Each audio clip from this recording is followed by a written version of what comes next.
explosion. Smashing the clock, and I thought you know it. You know how we do it. From the west side, back to the west side. It's like the west side. You know how we do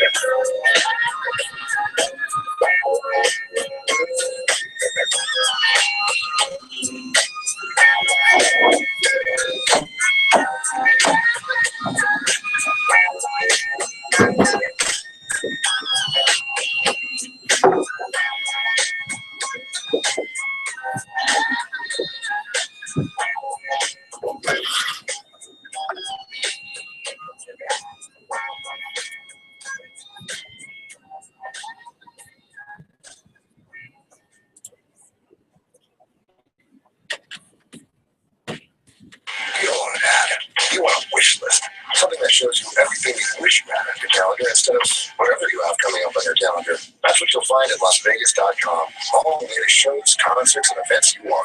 Paid for by the Las Vegas Convention and Visitors Authority.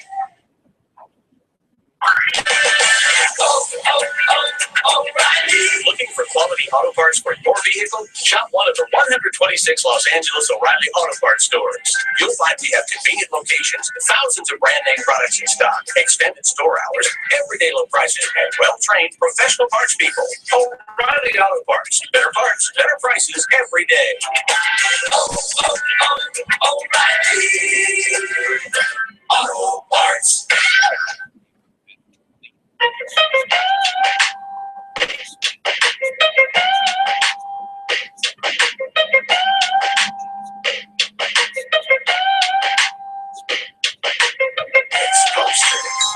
West Coast shit, my nigga, wish you was a track. Girls that you like coming back. Calls and BTA, they open doors like I would get them all now. Saying thank you, cause they tell me my shit's the bomb explosion. All my niggas drinking cognac, smoking, even always back off the one fire on. Don't red trying, no one trying to get them shits to let me know. My shit's the bomb explosion. West Coast shit, nigga, all the doses, imperial pistols, ferocious, fuck a bitch, don't tease, bitch, strip tease, bitch, over these bitch, gobble a dick, oh shit, got to eat dick and shut the fuck up, y'all wanna swallow a nut up, shut up and get my cash, backhanded, pimp slap backwards and left-handed, just pop your collar, pimp a bitch your hoes for $1, 6 deuce in a plus, 6 deuce a holler, pimpin' hoes from Texas to Guatemala, bitch niggas pay for hoes, just to lay with hoes, relax one night, pay to stay with hoes. Captain save them all day. But say this dick, bitch nigga, you more of a bitch than a bitch. You ain't into hitting pussy or hitting the switch. You into hitting bitches off with a grip, you punk bitch. All my real dogs still tripping. All my down hoes still tripping. All the true gangsters know they never love no more. All the hood shaking. All the true fans still tripping. All the real smokers, ain't passing nothing but gold and deep. Real trees, chronically, no see. And I met you last night, baby.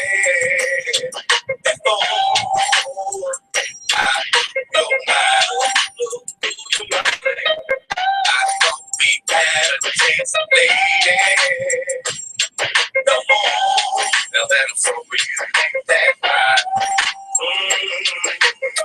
Don't wanna treat you wrong. Don't wanna lead you on. Here, baby, is the bomb. Follow West Coast goes along. Still making gangsta hits. Still talking gangsta hits. Damn girl, you think you're slick. Somebody better get this big. I got these freaky hoes clapping they hands. Stumping they feet. Every now and then they put their mouth on me. Nowadays a beat like me can't even call it. A 23-year-old pussy made and freakaholic. Pimpin' bitches It's on the regular, I put that on the G. A hustler and a player, nowadays it pays to be. Let me drop some shit about this bitch I used to know. She gave me more than he and said, don't let nobody know. I'm on the 5-0. I had to grab a hoe. She got quickly 64 and skidded in the dope. Been on the hoe for 4 days, every pays. And I bet you didn't know that she go both ways. She ain't her best friend, I left them hoes at the moat. They be bigger than shit, but we don't kick it no more. The hot hoes is me, they on the nut. But bitch, I'm out your pussy when I nut. For real. I'm saying, I'm saying, I'm saying, I'm saying, I'm saying.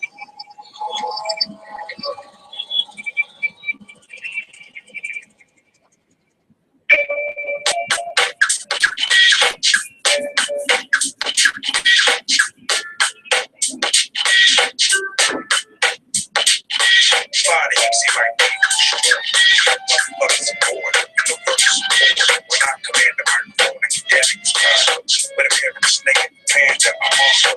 Who can withstand the most power of game to make it possible for me to drop to the red brain? Imagine it, born with the point strong. About to realizing who the fuck we are when I penetrate the devastated with the great sense of all time when I create rhyme for the simple fact when I attack the left side, I'm attention to rhyme every time all time. I'm faced with the stars, be gone, it's fun ball, me without my ball. I'm faced with all the bars, breaking the gas on the 6-8 all day. In and out with my paper, soon to count the body. So mandatory, my elevation, my tripping like glorious grace. So you can be more familiar with the lyrical grace. We must be facing up the challenge with the obligations. Know the damage and highly flammable like gas stations. Throw me up and feel ass shaking. No procrastination, give up the face and keep that ass shaking. I'm busting and making motherfuckers panic. Don't take your life for granted, put that ass in the dirt. Swear to the planet, my lyrics motivate the planet. It's similar to information, but dubbed out, you make me panic. Who can control the activation of your flows? You know the way the games get control. Yo, 2 years ago, a friend of mine took me out and say a twist down, blows your mind. Here with this little dope is fucking wild, my boy. Taking off my coat, clearing my throat. I got my mind made up, come on, get in. Tito, it's nice to know. I got my mind made up, come on, get in.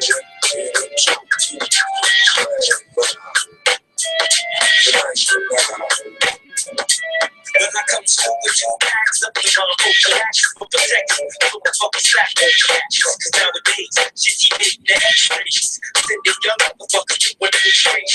I want my terrifying savage. Go to random seashells, the heart, hold in the touch. I hit the fire like thunder, I'm just one. But we're all with that motherfucking poisonous touch. Let's see what difference that's the couple of bomb makes. You got this destiny, for this and death like bomb makes. My rhymes, I leave a mark on your mind as the deadly vibes rip to your head like sandbars. There's no escape, 9 blasted. My little assassinate assassins for those last on the boat, the last raw night. Master in hands, the chances of the kill.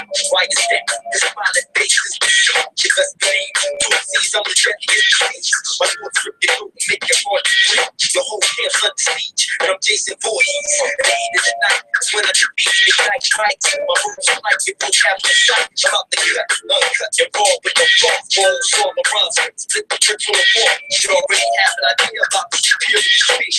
The rain around me, on both sides of your head. I rock from here to there, to Billy get back to LA on the spot where I rock and bust like straps. As the beats get overshadowed when you come in contact. We wear second prepared in the total combat. Fuck you, this is what you fake jacks on the phone. Like it, sticking up to position. The best stuff, that's for cow, back now, we'll be back. After this best ass, don't touch the back. So really, you see it and see how to justice. Got my gunpowder and my musket. Fly out, let's get sweated. So trick baby bitches like my shelter. Half of my clans, we be brothers. Niggas must protect their jokes. The nickels. Man, I stay on point like obstacles. Now who wanna test the gap and test the gap? All up in your motherfucking mouth.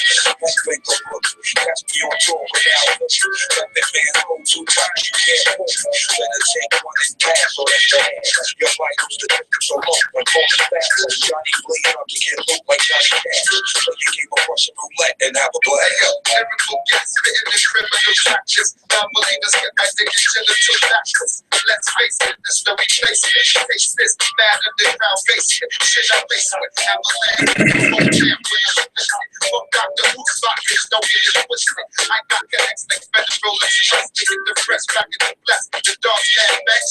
Got the clear spots from the real block. Some trust to every nigga fear drop. Been that fear on your nose and blow out to your ears pop. It's just cruising through the shit that you claim that you hear stop. With this is the crowd. Cannabis are dangerous like dog the ball analysts. Flipping seeds like these. My degrees change consecutively like EPMDLEs. The dolphin shot hit your bell by mistake. So I erase the whole front row at the wake. I plan my escape and gauge J-Wall space west. I'm the one pushing the hurts in the first place. Confidence for you tricky ass folks. We're rockin' full of books, baby, got smoke. Show off this antidote, got your own sickness. My lyrical really deep on your mind, oh.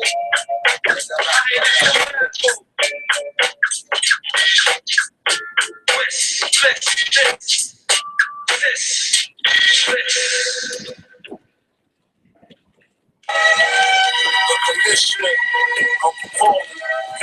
Diddy, Cesar Leo, Mr. Arrow, Iceberg Slip, the most shaky, but baby. We didn't know what he says. To be made me this. Ask yourself. Check out this bizarre. Got the style. The B.I.G. I put my key, put your key in. Money you can see it. Release the fucking seal. Check. My talent code been cop. This rap out with each cop. Drop top notch. Player ain't no won't stop. This instant. Rappers too persistent. Quick to spit. Biggie name on shit. Make my name taste like ass when you speak it. See me in the streets of jewelry, you can keep it. That be out of your secret, see me. Be that is, now that is. She wins, motherfuckers still in my bed. They know my nigga better fucking kidnap kids. Fuck them in they ass, throw them over the bridge. That's how it is, my shit is laid out. Fuck that beef shit, that shit is played out. I got the door, all I make is one phone call. All y'all disappear by tomorrow. All your guns tomorrow, I don't feel sorrow. Actually, your man passed the gap to me. I check this, what's beef? Beef is when you need two cats to go to sleep. Beef is when your mom say on the streets. Beef is when I see you, guaranteed to be in ICU. One more time, what's beef? Beef is when you make your enemies start to cheat. Beef is when you grow less than 20 deep. Beef is when I see you, guaranteed to be in ICU. Check it, I was smoke with the best of them, shot at the best of them, was about 100 or more, maybe less of them, got my rocks on. That nigga from the brook just be wildin' on you, just be styling on you, and I trying on you with your eyes fucked up. Now I cleared them shits with hits, you on the fucking bench, all in my friends, but sometimes I get counter. P's and D's, weak MCs, defeats the free all the life.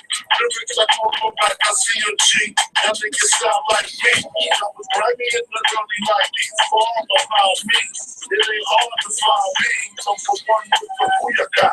Maybe believe me that the chronic ain't no telling what I do to y'all. It's obvious the game's new to y'all. Take the chance to make it, spend them on the tutor, one shot, I'm through the job. Beef is when you need two cats to go to sleep. Beef is when your mom say sleep in the streets. Beef is when I see you, guaranteed to be in ICU. One more time, what's beef? Beef is when you make your enemies start to cheat. Beef is when you go less than 20 deep. Beef is when I see you, guaranteed to be in ICU. But smooth sailing, when I spit shots like a cruise belly. All I got is keep a tough talk to you. How you up, cut your balls off just for you. Man, listen, torture. What that switch should torture. A first class ticket to Lucifer. Real name Christopher. Must be setting off like Vivica. Here lies with your mind. Close your eyes, think good thoughts. Now watch the spit start to listen. Pale blue hands get cold, your soul's risen. It's bad cause I just begun. Don't make the shit real bad, I was having fun. What's beef? Beef is when you need two cats to go to sleep. Beef is when your mom say safe on the streets. Beef is when I see you, guaranteed to be your see you. One more time, what me? Trust me, that's what you're making in the start to choose. Because when you try to do, cause the boogie deep, that deep is where I see you. Everything to me, I see you. And I'm through.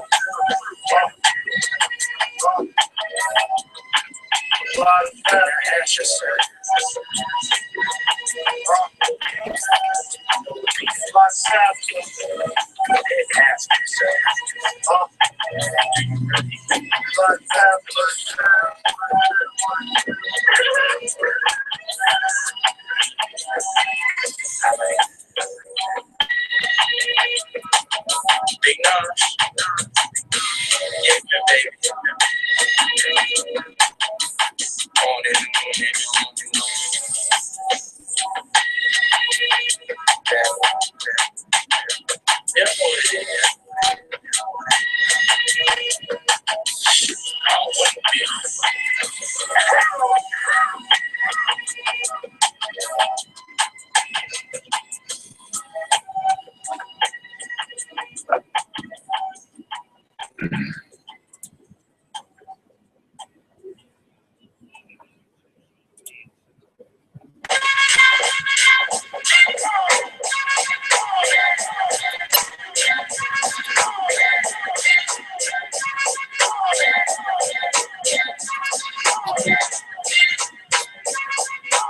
You ain't coming? I don't know. Yeah. Dude, you're so leaving, dude. Yeah.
Culinary Conversations. Today, we're talking lunch with California Pizza Kitchen's culinary innovator, Brian Sullivan. Our farmer's market soup is a medley of fresh, seasonal vegetables served piping hot. It's one of our lunch duos, like the super spinach and quinoa salad, freshly tossed with green apples, cranberries, and spiced pecans, all mixed in our house-made champagne vinaigrette. CPK's new lunch duos, starting at $8.95. See for yourself at California Pizza Kitchen, reimagined at Brea Mall on the upper level next to Macy's.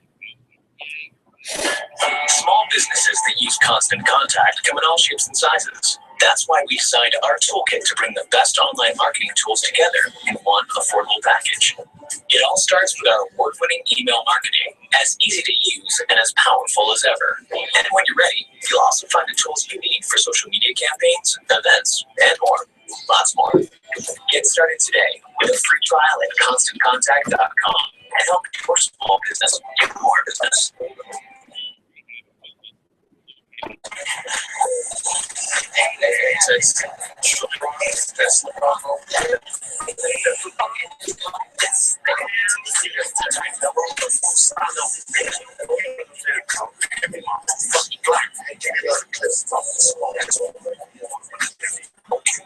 What's good, dog? What's up? I don't know. I was going to check what's talking about. This is recording.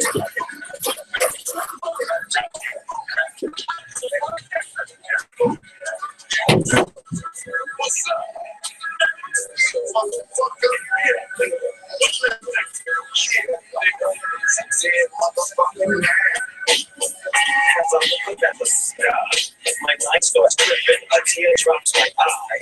My body temperature falls from shaking, trying to save the dog.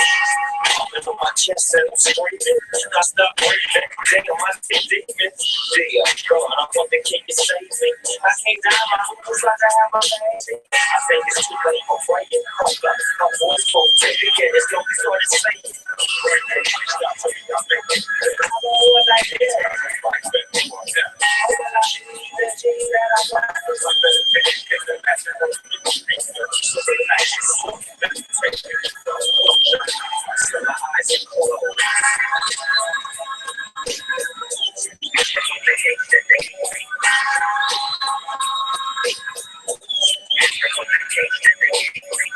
Compression with my coat. I got my mama and my daddy and my homies in my coat. It's gonna take a miracle, they say, for me to walk it again and talk again. But anyway, I get running so keys to get back on my face. And everything that nigga said came to reality. Living like a ball of low, having money, and pouring down the chronic. Smoked up on my own face, and on my boo-boo and Jack. And now I'm rolling in the 9 tricks like they don't dump crack. Just for that, I'm grateful to smoke weed. Never have a want, never have a need. They say I'm pretty, but I still want more. Cause my eyes wanna jerk some more. Really not just your ass. I pray the Lord, my soul won't cheat.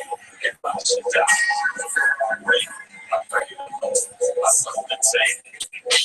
No more men, no chicks. I'm on my way to tree. I'm rolling on the great no shack on my heads and turn. 25 with a dental with nowhere to get. So I know the niggas from the other side recognize my records. The OG, cause I'm a GKOBC.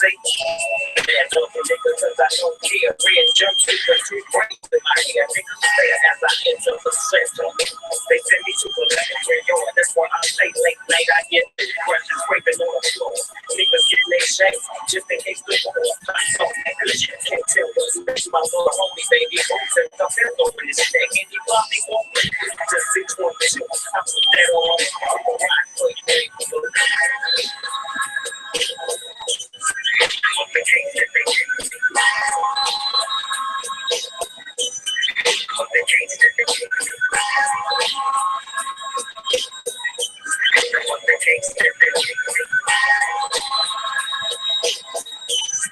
Was the case that they gave me. Biatch. What no baby? Look what now you carry. Long time now watch I'm one chat here. What I can want chat to me. So I'm chat. Tell you what the fuck I wanna know. Got the back street on D's. I got my life up, cause niggas want these. No feelings, I said it. Things I got credit. Some nigga with a tech 9 trying to take mine. You all I make noise, make noise. My nigga won't call my niggas coming like the God. Boys, bodies being robbed on quickly. Walking heads cut off. Motherfucker, I'm straight. So listen till I play my play. Day by day, rolling in my phone with 6 keys, switches. I got the styles for the bitches. I'm knocking on the bridges. I got the hollow points for the snitches. So we can just walk on by. Cause I'm too long to live. I got the same never spit. That's the motherfucking D.O.E. From the CPT. On the riders, a straight G. My back is up, my tongue get tripped. I'm the hollow point gun, it's a pop. Yeah, cause if it don't stop, I have to do my shit reverse. Go back and take another spot. Cause I'm over my sexy ball. What all the niggas saying?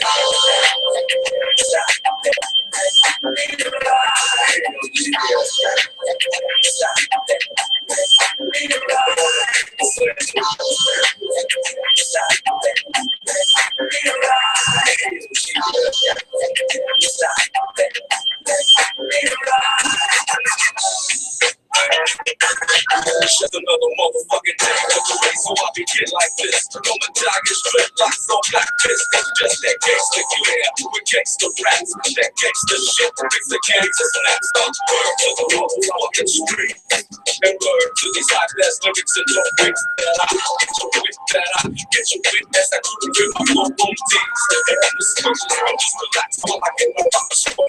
Talking like a motherfucker, ready to get my stuff on. But the phone right here, I do this like gotta get the product. Never certified. Now smell like Indonesia. Plus not full of fly bitches and speakers. Cause my phone getting running back side to side and all that shit. So when I go home, I come to wreck. Look at the bitch of my shit. So bitch you check, nigga. Gonna the Chevrolet slide. As I do a nigga trip to the side side. Yeah, all in there I say fuck. What all the bitches saying?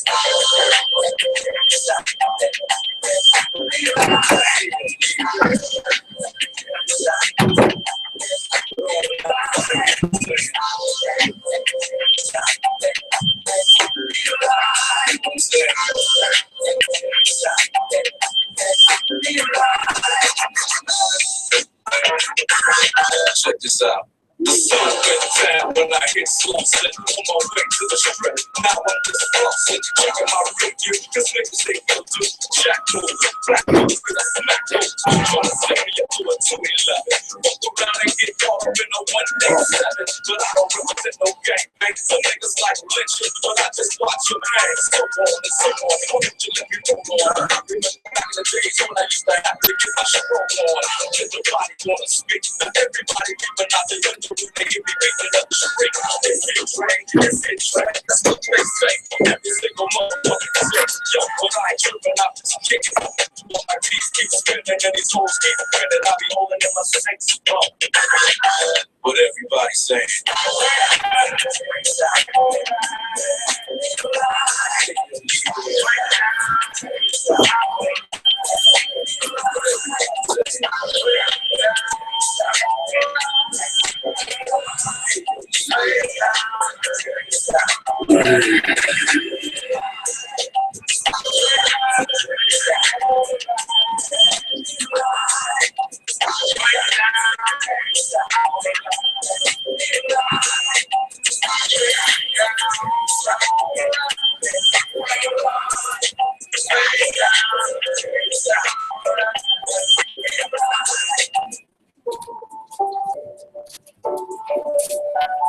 Every time, oh shit, what the fuck? Oh shit, gotta get the fuck out of here.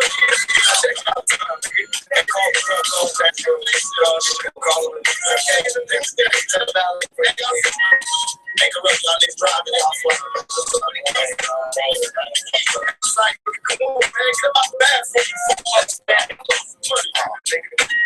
Yeah.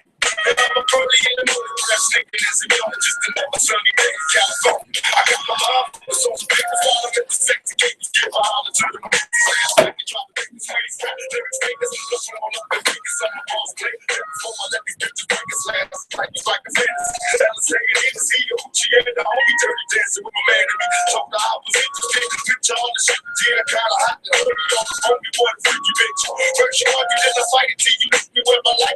they gone and tight. No matter to the pipe. I never got to check out the seat. Too busy trying to dig a hole in the shit. Now the seats, it's check out time.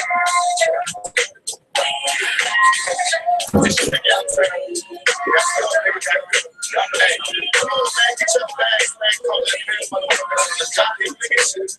Out this shit. It ain't me and out. So it's time for the baby. My fantasies came true. I did it on the midnight escapade. Did it all. I'm running through the hall. Since I'm a player like my niggas sight.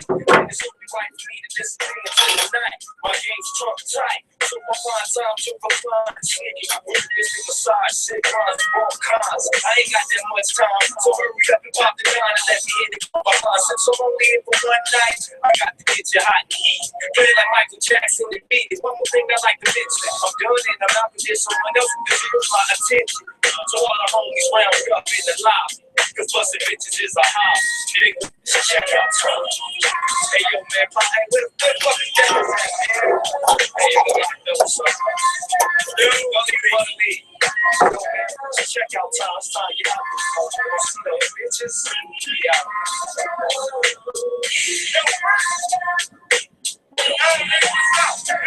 The lights for a boss player. The front desk calling, but I'm checking out later. My behavior's crazy for what you did to me, baby. If falls could talk, they say you tried to fade me. I'm putting in work, but didn't hurt from the jacuzzi to the bed. Caressing your thoughts, cause I'm in the bed. Heard what I said? Wish was crashing the room. From the liquor we consume, I heard the boom. I'm blacking out, you yelling out, big sack daddy. We did it in the caddy on the highway, my way. I'm lost in the dream before it seemed to be the night. 5 pounds of crystal and I'm still tight. Out of sight, my pocket corrupt. As I get it up, once the doors close, you stuck in a heady, sticky situation. Get up, baby. You ain't on vacation. It's checkout time. Hey, it's checkout time. Hey, pop. Nigga, where my motherfucker? I got shows got lit up. My motherfucking cars and shit. Hey, y'all niggas live party or some fucking motherfucker. Fuck y'all doing, nigga. Don't tell Daz, get it all hard. The rest of the niggas come on, man. Niggas is tripping, man. Right there, some calling me, telling me to get the hell out of here, man. Ain't like my wife.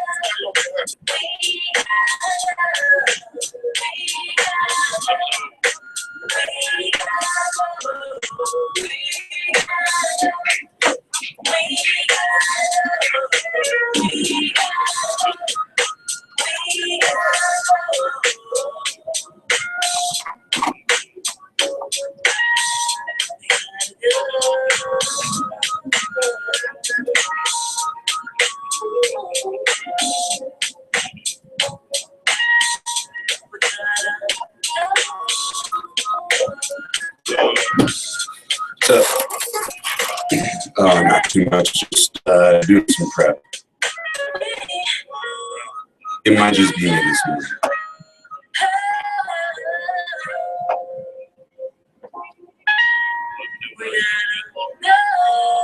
Yeah, no, if it's just me, it'll probably just be pretty basic.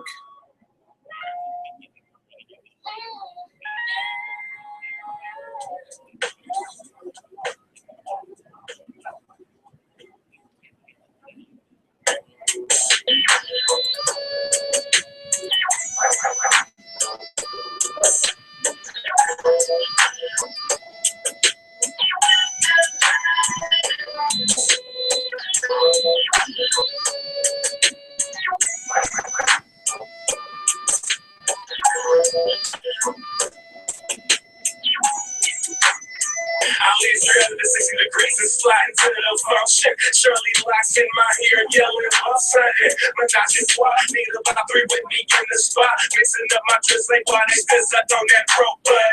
See, I'm a rider when I flash it, ain't nowhere to hide you. I'm right beside you, about to let these things all up inside you. It ain't no nigga trying to knock a player, but the way he lands, and even the haters in your town say it's coming dead.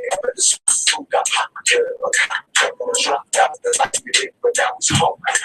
No, don't post it on the surface, post phony, they phony, and lock them up, broken out. But it's trying to lie, I'm getting kept by the so I still be finding it down to the beat with that full sound CBLL. Shaking the record and moving with this clientele. With this underground, it's going down. Ride with your folks. Sideways in the class, my up until your ass blood. Cause you know what's going down the shit. Ride with your folks. Sideways in the class, my up until your ass blood. Cause you know what's going down the shit. I'm digging when I love. Back to Zach's behind deep is your love. Pull up on that, put them niggas on your neck. How many babies did you make off that key sweat? Don't you be tripping all out, expiality fitted. Hit the gloves and act bad, get them matches ready. Look on the pieces, all these you say, you're on this wall, baby. Yeah, I pull up, gets up, I'm rocking things up. Feel, put the bitch up, out, put it up, never get up. Try to get the water, clap something, so they can hear me. I keep on living. What's your work? So necessary. So you just watch it or no? I was trying to, but he continues to get upset. So I don't know what he's trying to do. He invited me outside, but I got a radio show to prepare for if he's not going to come in here. So I don't have time to fight with my guy now. He's being fucking childish. That's what he's doing. Right now, I'm like, fuck it. I don't really care either way. Bullshit.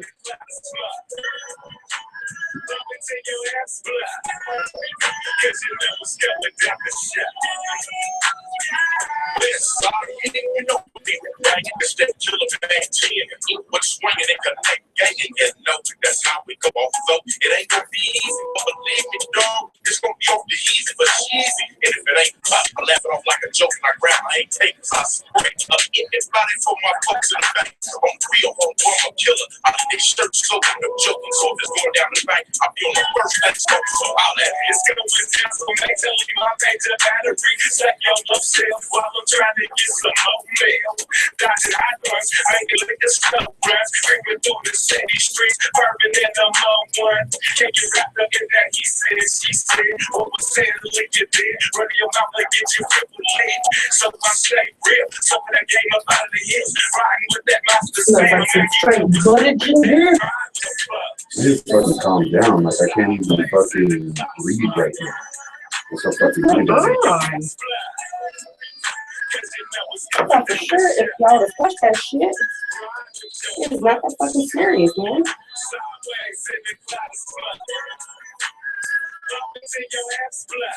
don't got time for that shit. Anybody gets that fucking pissed off over me trying to be fucking quiet to yourself.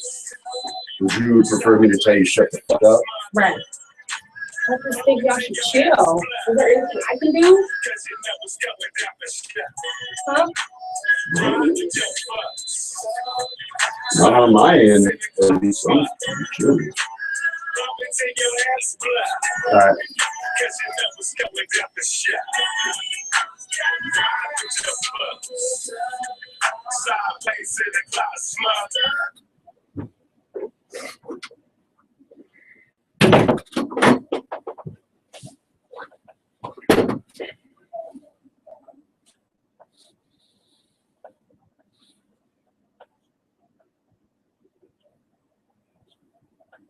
I'm at 60 bucks. All right. People who live with multiple sclerosis have pain every single day. Sometimes my nerves are so raw that if I brush up against me in the elevator, I'd scream. I can't sleep at night from the pain. Sometimes the spasms in my legs are so intense they will wake me up from the night. I tried the strongest prescription medications available and tell you they do not work. In fact, they lead me to stupor. And most of the time, it's impossible to even live your life. Now, I've tried medical marijuana. I'm going to tell you something. It works. If you'd like more information about medical marijuana, you can contact the Marijuana Policy Project at mpp.org. Call 1-877-JOIN-MPP. The official and only Weed Talk radio station. This is KHIG 1580 AM, Mountain, Colorado Springs, Colorado.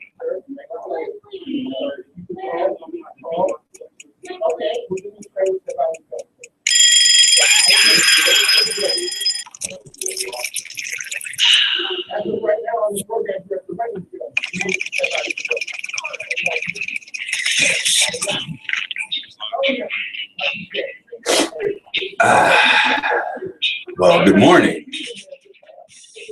Top of the morning to you. This is the Wake and Bake Show. I don't know what's going on. I don't know where everybody's at. But I'm here for you. Early in the morning, like always. Bubba Cushman. How's everybody else doing this morning? LetsTalkPot.com. That's how you can stream K-High 1580 from anywhere outside of Colorado Springs or even inside of Colorado Springs, if that just so happens to be the case. If you got something to say, give us a call, 591-KUSH. That's 719-591-5874. Got a few things to talk about today. Of course, we're going to give you your updates on weather and whatnot, just because it seems like it's changing up again. Got a little bit of celebrity gossip in here for you. Some information coming out of Massachusetts, and there's a question that I've posed to you, and it stems from some of my own ideas of where the cannabis industry might go if legalized across the board. This radical rant that it's called is here to squash that, and anybody else that feels the same way, I guess. We're going to talk about why big tobacco taking over marijuana is not really a valid scare, amongst other things. So we'll get you started here on the Wake and Bake Show right here with K-High 1580. Today is May the 14th. I would have to say that today is my half birthday.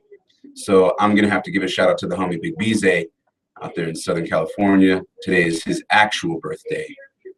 Good friend of mine. Just a coincidence that we share half birthdays.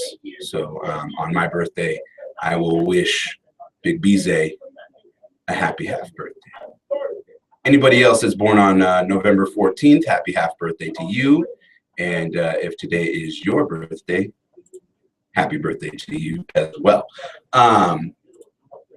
We'll run through some of these, love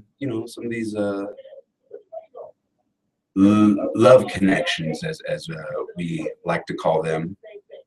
We'll get into that a little bit later on in the show. But for starters, let's talk about Massachusetts. The Massachusetts police force is offering free drug treatment instead of arrest. And as you know, most law enforcement agencies across the United States, they treat drug users as though they're common criminals, and they've cast out their old methodologies and adopted more common sense approaches to combating the problem of addiction in the streets of Massachusetts, at least. Instead of arresting drug offenders and handing them over to the criminal justice system, the police department in some Massachusetts counties have decided to offer complimentary treatment programs for which they will pick up the tab. So that right there is taxpayers' dollars hard at work in the right way, if you ask me, versus a little bit over to the south of them in Jersey, where Chris Christie wants to buy hot dogs, cookies, and beers at the football stadium instead of spending that money to help his people. Earlier this month, Chief of Police Leonard Caponello took the department's Facebook page and announced that any addict who walks into his police headquarters and surrenders the remainder of their dope and paraphernalia, they will not be charged with a crime. Rather, these individuals will receive an angel that will immediately begin guiding them through the recovery process. So this is the police chief of the Gloucester Police Department. So I don't want anybody to get confused with a different police department and, try to surrender your stash and then, find yourself locked up behind bars because of misinformation, when really you need treatment. But he goes on to say that you'll receive this recovery starting not in hours or days, but on the spot, adding that the department has teamed up with the Addison Gilbert Hospital and the Leahy Clinic in order to fast-track rehabilitation efforts for those seeking help through the police force. So there's been a long-standing stigma between those considered as criminals and the police department that, try to steer clear of that, try to limit your interaction with those police officers. But, if you're one of these that we would consider an addict, or even if you consider yourself an addict, because it's in the eye of the beholder, and it's not the beauty that I'm talking about. It's the ugly side of addiction. You could only have been, this could have been like your second time doing whatever illicit drug that you're hooked on, but you know for a fact that you're hooked, but you don't want to take it any further. Rare occurrence for something like that to happen to somebody, but just saying, you can check yourself into a rehab because of that early in your endeavors of chasing an illicit high. Don't know any potheads that would, but if you fancy yourself somebody, addicted to marijuana and you wanted to get off it, it's an option for you. I mean, if you're using it for medication, I don't see, that happening. If you're recreating with it, I don't see that that's happening, but there's people out there that let the marijuana take control of them. There's people out there that, would just like a little crack rock would rather spend their money on weed than things more important. Maybe those types of people need help. So if you are in Massachusetts and you're serviced by the Gloucester, I don't know how to pronounce it, Gloucester Police Department in Massachusetts, they're there to help. Protect and serve. That is the motto behind the police. At least that's how it should be across the country and across the world, if you ask me. Protect and serve, and that sounds like this is what they're doing with our tax dollars, or with your tax dollars in Massachusetts, under the philosophy of attacking the demand rather than attacking the supply. Campanella, who worked 7 years on as a narcotics officer, understands that people addicted to opiates are not criminals, but rather they are suffering from a debilitating disease comparable to an insatiable nicotine habit. He says, quote, "The reason for the difference in care between a tobacco addict and an opiate addict is stigma and money." He said, petty reasons to lose a life. I agree 100%. He also says, "We will save lives with the money from the pockets of those who would take them." Campanella also wrote in the Facebook post, "We recognize that nasal Narcan is not the answer, but it is saving lives, and no one in this city will be denied a life-saving drug for the disease just because of a lack of insurance." So don't even need any kind of insurance because the city's going to pick up the bill. Whatever kind of treatment that you need there to get off of those opiates, the city's going to foot the bill for you.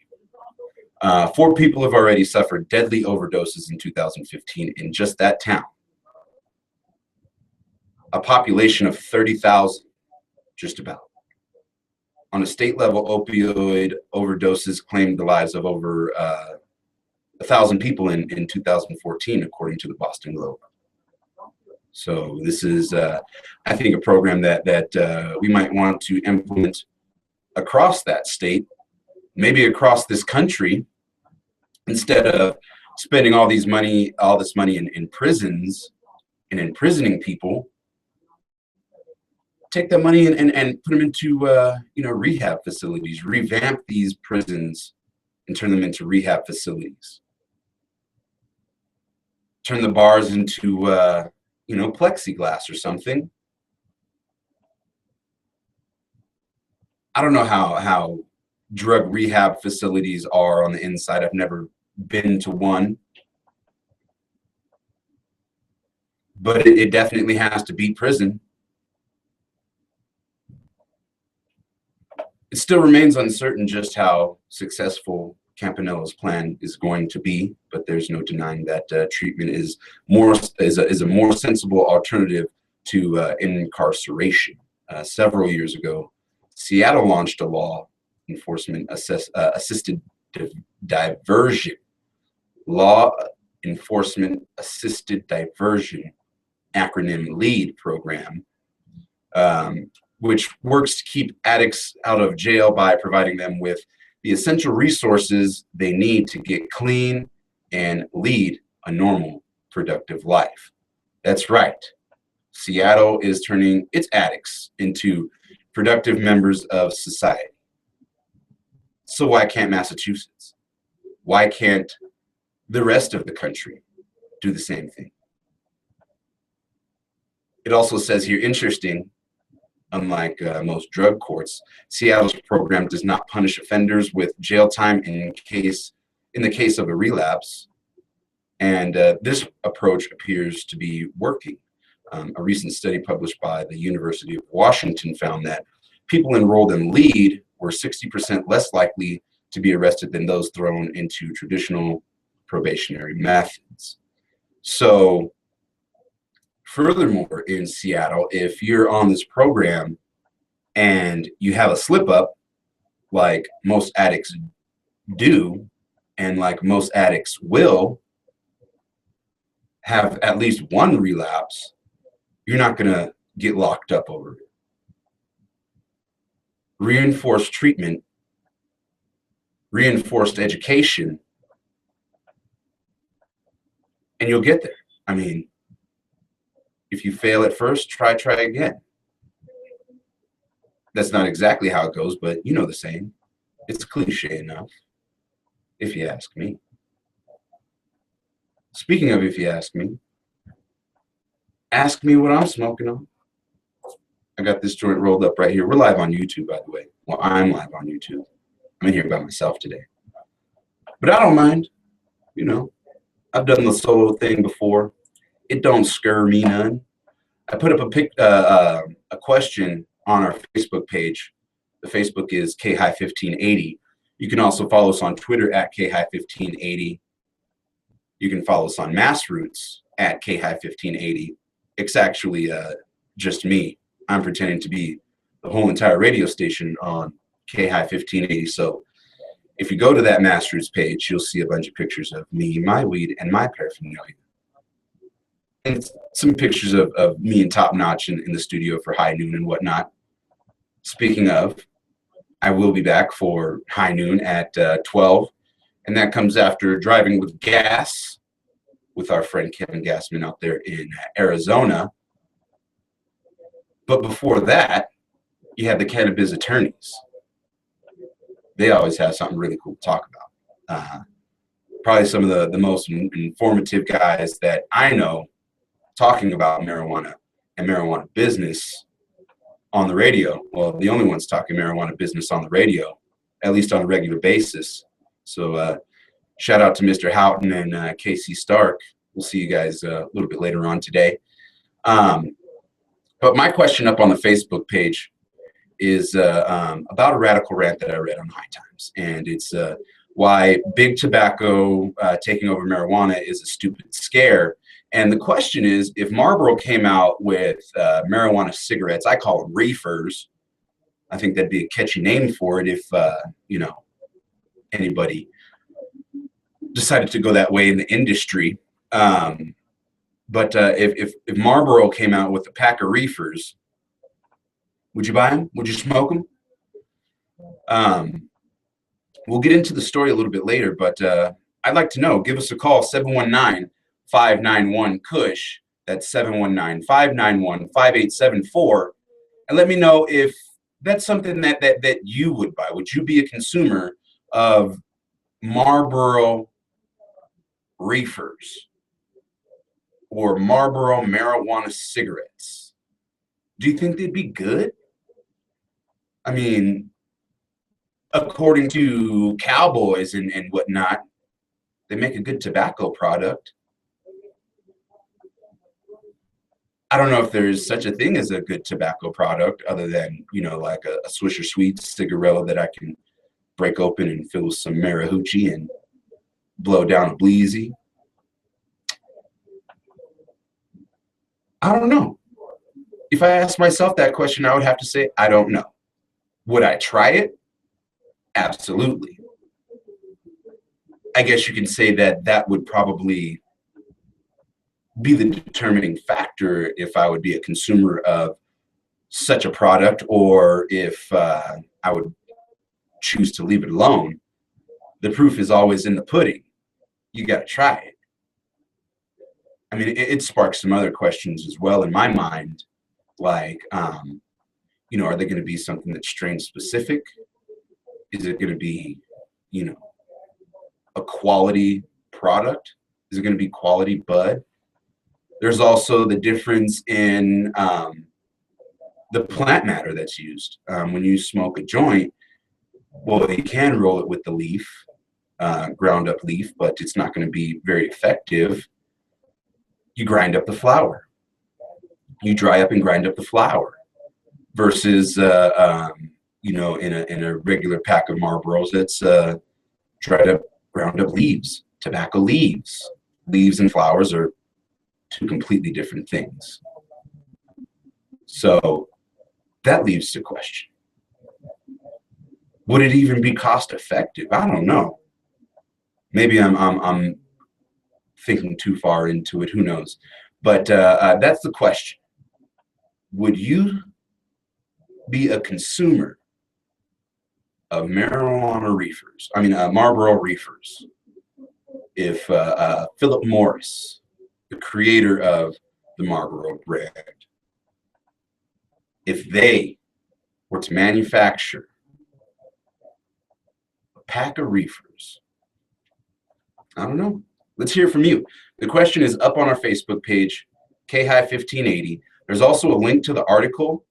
So if you want to take a look at what I'm going to be going through later on in our program, then take a look at our Facebook page.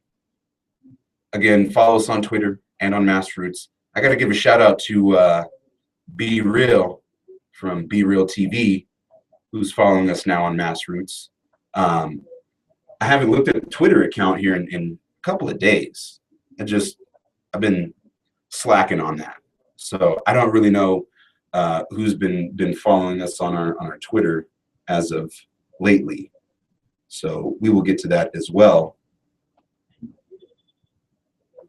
And let's see here. We also still have some celebrity gossip to go through.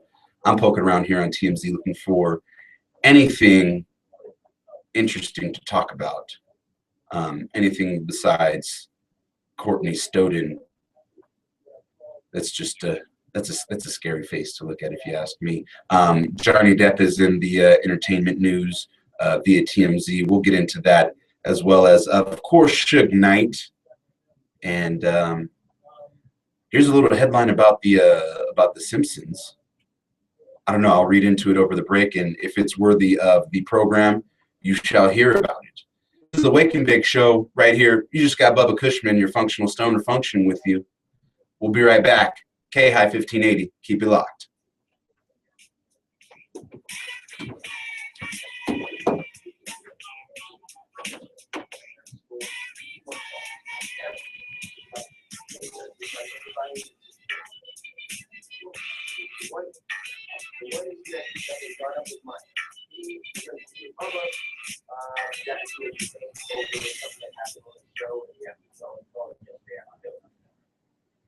Something that major, they both came in, they were talking outside, I'm like, good, settle it, that. Talking, training, faith, the faith from the air, Robert, the show, what we talking about. first thing I would do is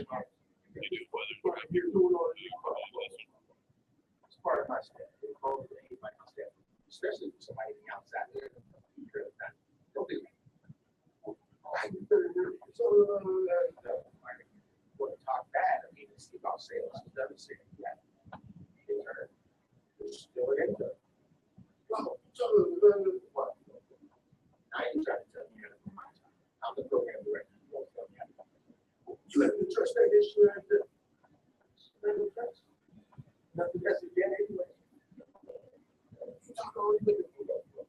I'm not going to die. We're not going to sit here and argue. Okay, now let's just respect that. Don't ever address me as an educated black man. Never address me. Don't. First of all, respect. You got to put my face on. You know what? You don't really need to have to explain. I don't have to explain.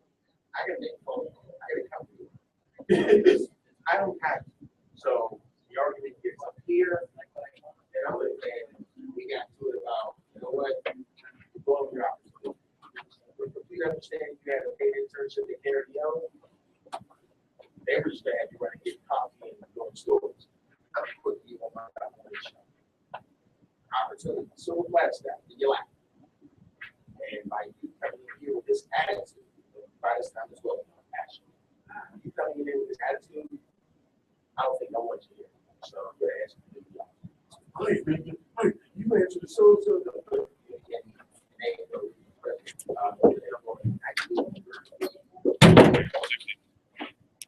Cool. Yeah, you doing weather? Yeah, I'll do some weather.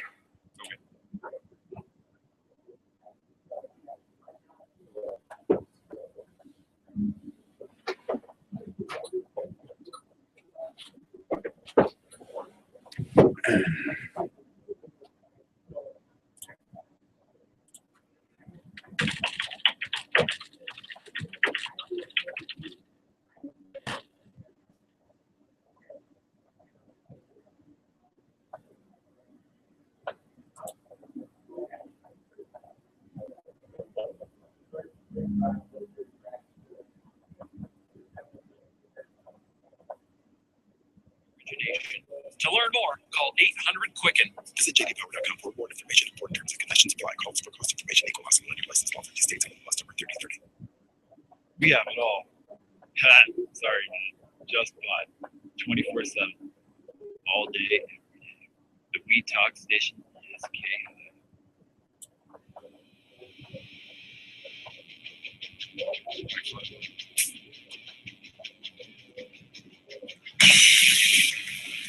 Yeah, that ought to wake you up. This is KHI 1580, Fountain, Colorado Springs. Wake and Bake show right here with Bubba Cushman. Still just kicking it.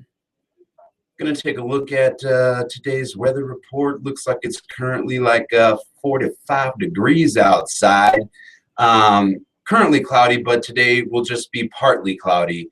And we're looking at a nice high of 70 degrees this afternoon. And slight chance of rain, but if we get any, it'll just be a little spit from the sky. That's all we have to worry about today is partly cloudy. I like the sounds of that, especially what we've been dealing with. As far as traffic goes, I'm not seeing anything to report as of yet. Yeah, so if you're seeing something that I'm missing, or if something just went down, give us a call here in the studio, 719-591-5874. That's 719-591-KUSH. Let me know if I missed an accident or you just got in an accident or something.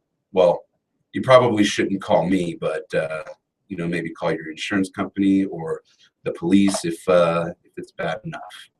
So there you have it. Before the break, we were talking about our question of the day, so to speak, and it's, you know, would you buy, smoke, be a consumer of a,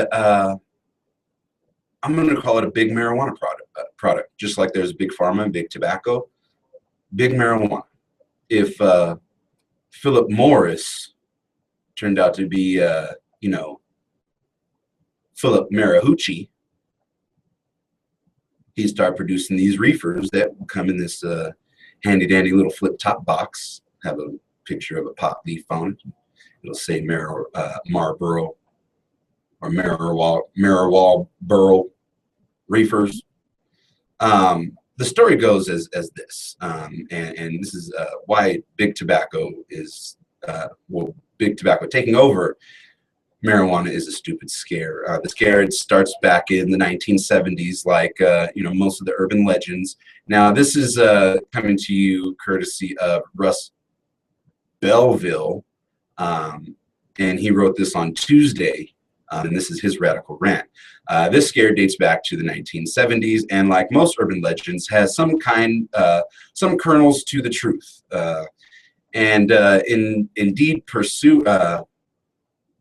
Indeed, perusing through some of the most recently released documents from Big Tobacco lawsuits has shown that in the 1970s, companies like R.J. Reynolds and Philip Morris were investigating how they would profit from a world of legalized pot.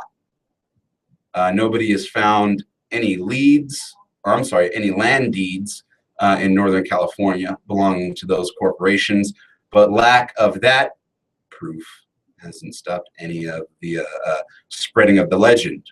In fact, the scare is so effective, according to Russ, it's so effective, it's been co-opted by one Kevin Sabat and Project Sam in their big marijuana pinch. One of the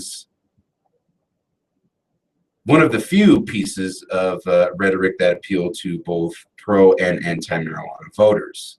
I'm here to tell you it's ridiculous. Well, Russ is there to tell you that it's ridiculous. It's a ridiculous scare that should be shut down every time it's uttered. I've uttered this a few times. I wouldn't say that it's ridiculous. I would say that these companies have enough money to make it happen. I'll leave it at that so far.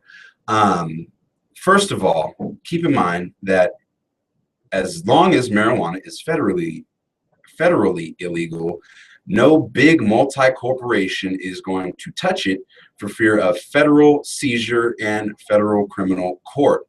Big Tobacco isn't hurting for profits. Even in the stark decline of U.S. smoking habits, Big Tobacco is currently cleaning up house in Indonesia and is betting on e-cigarette delivery devices to improve its bottom line. Now, you say there that Big Tobacco is not hurting for profits. You're absolutely right. They're not, which means that their profit margin is large enough to break off a piece, branch off into another section of smokery, because that's what they're in the business of. Yes, they're in the business of tobacco products, but on a more general scale, they're in the business of pushing smoking, inhalable products. Hence the move towards e-cigarettes to help with the bottom line. It's an inhalable. So with that, I would say that it's still possible. I wouldn't call it so ridiculous. Russ goes on to say, let's pretend marijuana is suddenly made federally legal in all 50 states. It's still an open question whether Big Tobacco, excuse me, oh, I didn't mean to burp in your face there. It's still an open question whether Big Tobacco will get in the ganja game. Yes, they have facilities to roll, package, market, and sell tobacco cigarettes, but marijuana will force them to invest in research and development of new large-scale processing for pot. Tobacco's a leaf, marijuana's a flower. That's what I was mentioning earlier. There will be some differences to account for in processing. And again, profit margins are not hurting right now.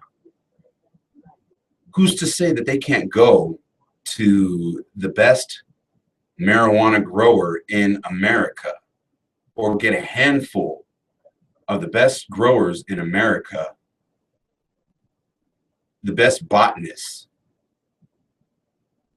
and they just, you know, I'm sure all that it would take is a few 100 million or maybe a billion, at which point these companies have it. Would the return on the investment, though? That would be my question. The return on your investment, would that make it worth it? Is there enough people out there that are going to buy into your product that are going to make it worth spending millions, potentially a billion, creating a separate wing of your company, starting from ground up research to construction of these facilities for processing?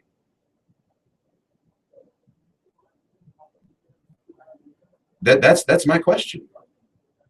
What do you think? Give me a call. So far, do you think it's a matter of they don't have enough money to do it?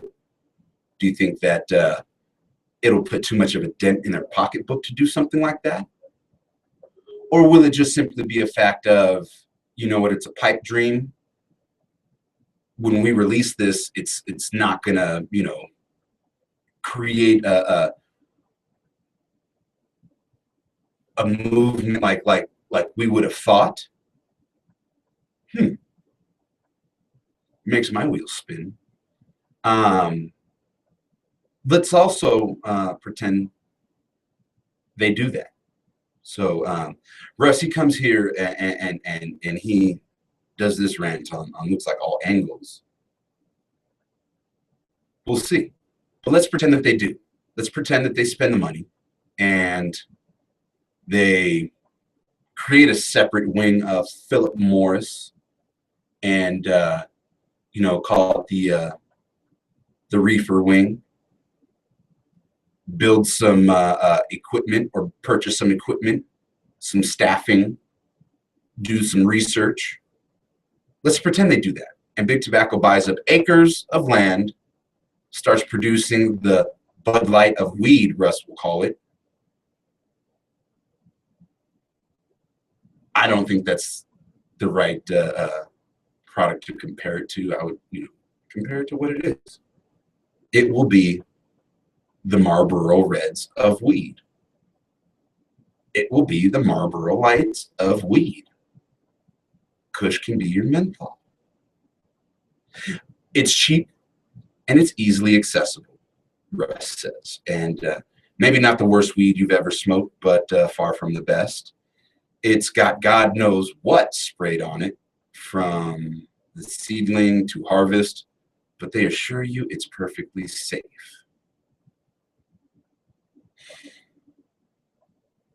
Well, that directly correlates with the question. The return on investment. The research, though. If you do the research, there's many large-scale grows out there that aren't spraying pesticides. If they did the research, they would know that. If they're spending that much money on it, then they did the research, of course. There's nobody that's even going to spend, if you're like me, I'm not even spending $100 without doing some kind of research into something. There's all kinds of real estate programs out there. All of them sound really attractive. Give me $100 and I'll tell you my secret. I'll just do a little bit of research. I saved myself $100. I know some pretty solid real estate secrets. Probably not secrets anymore. And that's why I know them. But I didn't have to pay $100 for it. That's what I'm saying. The research. If you do the research, you'll know. You don't need to spray God knows what on there.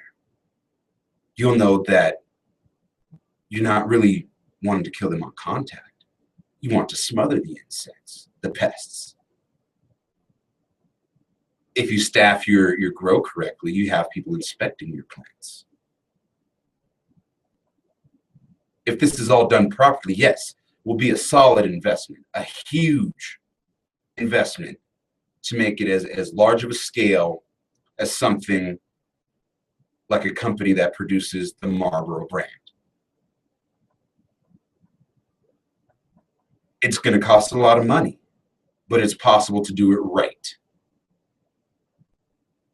As long as they don't cut any corners. Did they do that with tobacco? Maybe. But the cannabis industry is not going to allow that. The cannabis industry is about purity. So if they didn't do the research and they treated it the way that they treat the tobacco and spray it with pesticides and herbicides, chemicals that kill pests on site versus organic compounds that smother your pests.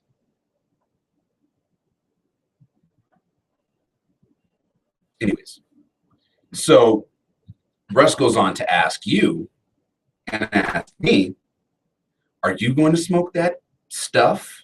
I'll change his wording. Do you know anybody who would smoke that stuff? I'm not smoking that stuff, he says. I'll tell you what, if it ever happens, I myself am going to do the research. Being now in a position of 1, entertainment, 2, a figure of the public, 3, somewhat of a go-getter. If this were ever to start happening, I'd be on the phone with a Philip Morris company like that. I'd be beating down the door of an R.J. Reynolds like that, having interviews. I'm sure there would be private investigators. I'm sure there would be people that could find out exactly what's going into their product. I'm sure that the people of America would demand proper inspection of these grows, proper testing of their product to make sure that there's not any kind of chemical residuals or that there's not any chemicals being used on the grow. Just like we have to test our product right now. We have to test our dabs to make sure that they're less than 500 parts per million. I think that's the number. We have to test our buds, THC levels, our edibles. Everything is tested right now in the marijuana industry. Why would it make it any different? Why would it make it any different on a mass scale like that? So we would know what we're putting into our body. And as soon as I know, and if I'm okay with what's going on, yeah, I'm going to smoke that stuff. Do I know anybody that would smoke that stuff? Hell yeah. And I bet if you did the research and you found that everything was up to par, Russ, I'm sure you would smoke that stuff too. Now, maybe you're a dude that likes to, stick it to the man. Corporate America, take that. At which point you wouldn't, and you would grow your own like the rest of us that like to stick it to the man. We're going to take a break here in a minute, and when we get back, I'm going to continue on this radical rant. There's a few more points here that good old Rusty boy hits.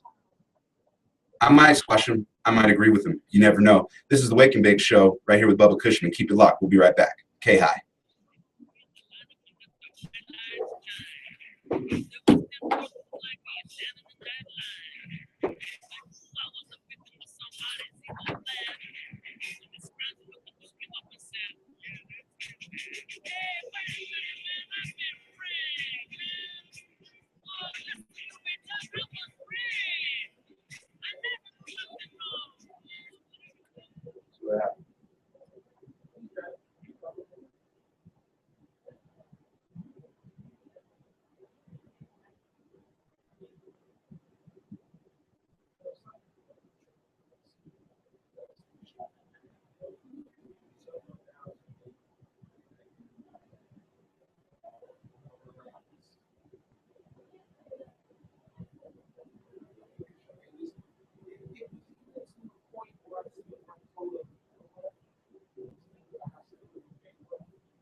Just because the president of the United States has somebody to answer to.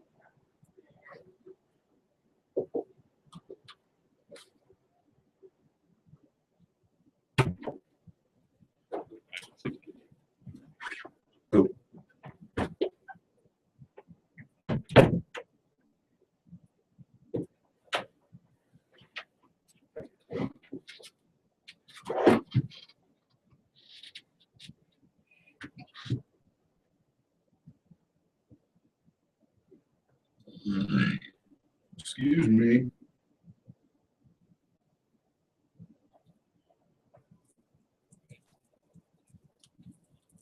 But they don't have to keep that in. To learn more about medical marijuana, call the Marijuana Policy Project at 1-877-JOIN-MPP or visit them on the web at mpp.org. The opinions, thoughts, and discussions expressed on 1580 KHI are definitely not those of the owners who moved to a foreign country and live in an igloo.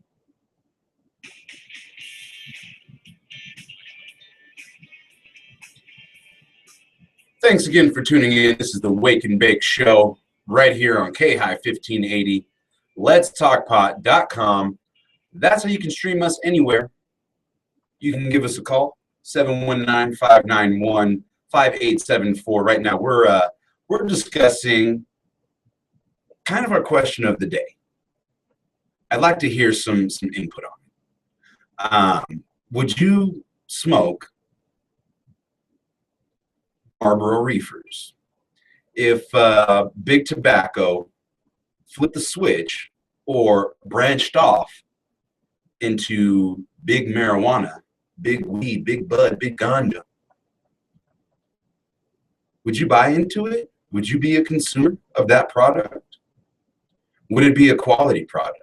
That's the question that Russ is on right now. He says that, God knows what would be sprayed on it, but they're going to assure you that it's perfectly safe. He asks, are you going to smoke that? Do you know anybody that would smoke that? I'm not going to smoke that. Maybe some people will smoke that, but these days, some people smoke Mexican brickweed. How's Big Tobacco flooding the market with shoddy weed any different than Mexican cartels doing the same? I mean, aside from the fact that Big Tobacco will sell it in stores, cops won't arrest you for buying it, and hundreds of thousands of Mexicans weren't slaughtered by Big Tobacco's gunfire. The ultimate answer to the big marijuana scare, according to Russ, is that its manufacturer demand for a subpar product. Whether it is your local stoner warning about Big Tobacco's mass-produced weed, or Kevin Sabat's warning that Mexican cartels will shift their product or their production and trafficking to cocaine, meth, and heroin, the simple response is, and who's going to buy that? Yeah, that's my response too. Who is going to buy that? Not the potheads, not the true people in the 420 community. No, because that goes against everything that we believe in.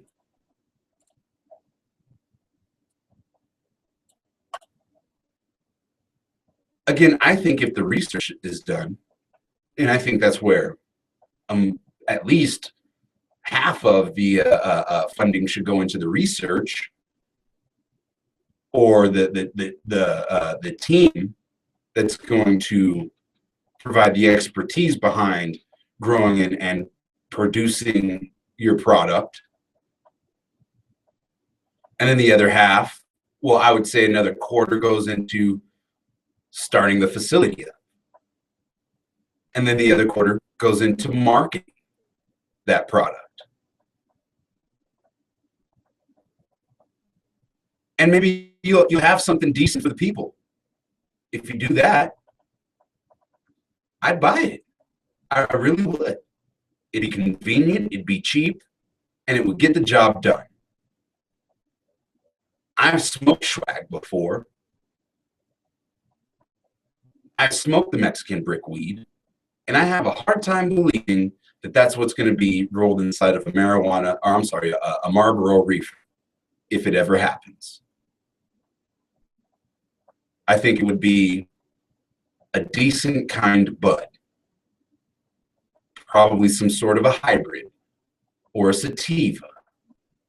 Hell, if they do the research, it's going to be maybe not strain specific, but you'll know if you're going to be smoking an indica, a sativa, or a hybrid. I'm sure they're going to have like a connoisseur line, just like there's, you know, certain cigars that cost $10, $20, $30, $40 a piece for one cigar. I'm sure there's going to be, you know, connoisseur level products like that, like a Cana cigar. I stumbled across one of those flipping through my master's feed, still trying to get my hands on one. It's a hand-rolled marijuana cigar. Cigars are usually rolled in a tobacco leaf. Well, hey, this one's rolled in a green leaf, in a green weed leaf, with green bud inside of it. Maybe some hash mixed in. Maybe it'll be like that top shelf liquor.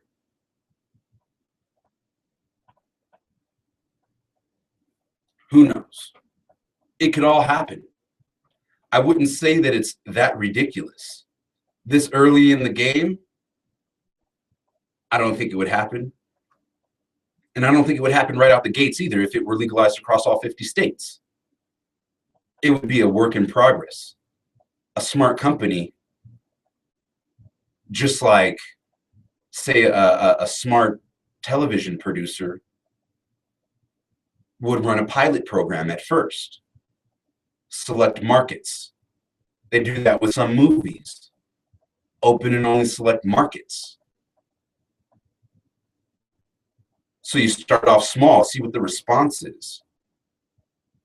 Shoot, I would start it where it all started as far as recreational goes. Washington, Colorado. Let's see what you got.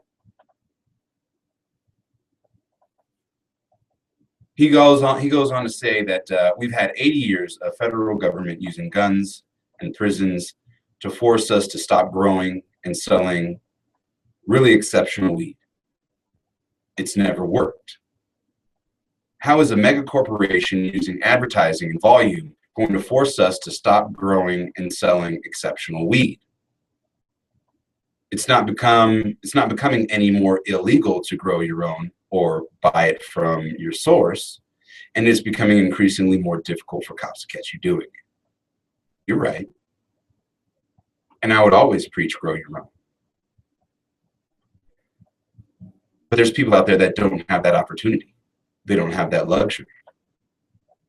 And who's to say that, invoking or allowing a company like R.J. Reynolds or Philip Morris to mass produce marijuana for profits and make these packaged reefers, these manufactured reefers, who's to say that's supposed to stop us from selling weed or from growing weed, especially if it's legalized across the United States?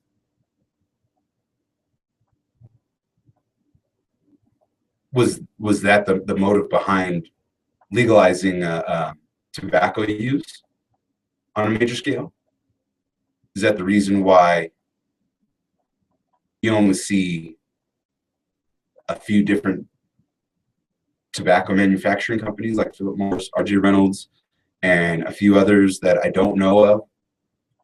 Yet there's hundreds upon hundreds of cigarette brands. Who knows? But right now, I would say that it's possible. Russ goes on to say to stop playing into Kevin Sapp's fear mongering by echoing his talking points about big tobacco companies. We overgrew state and federal prohibition and are overgrowing Mexican cartels, and we will overgrow corporate attempts to monopolize marijuana. Now, that statement, overgrow their attempt to monopolize marijuana, that won't happen. That will never happen, even if it gets legalized across all 50 states. It won't happen.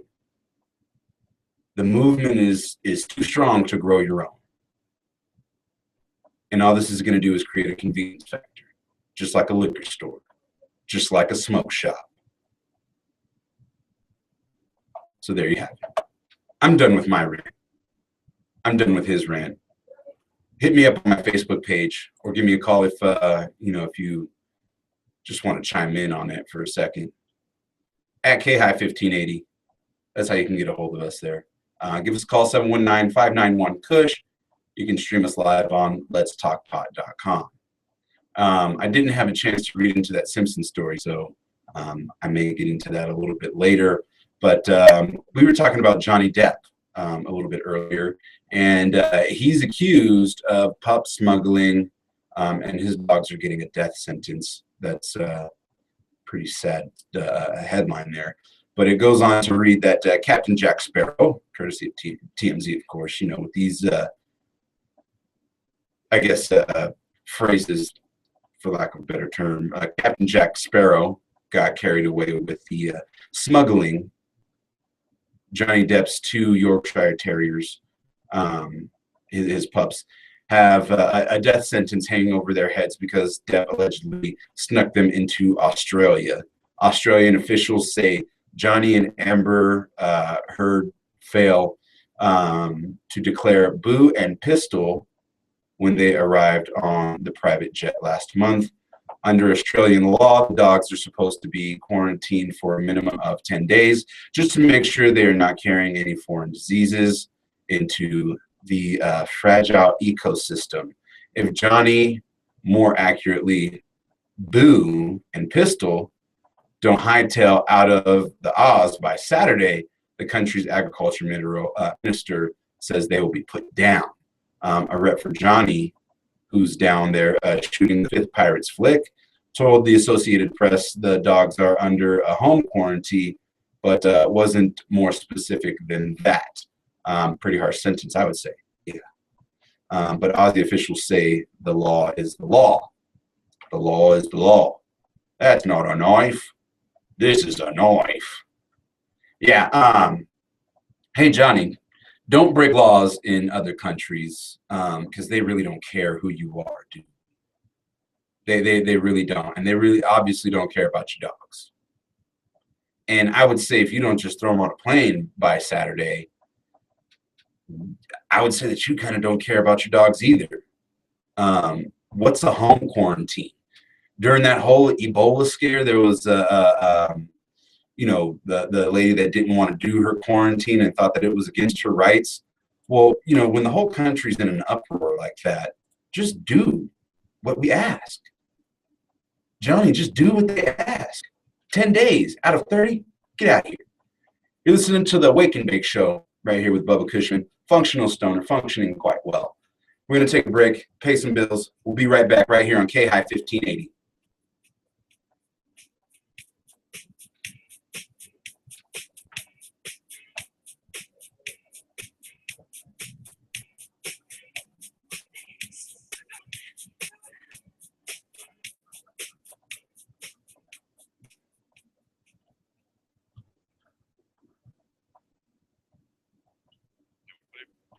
Cool. Yeah, you're getting induced right now, brother.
Up into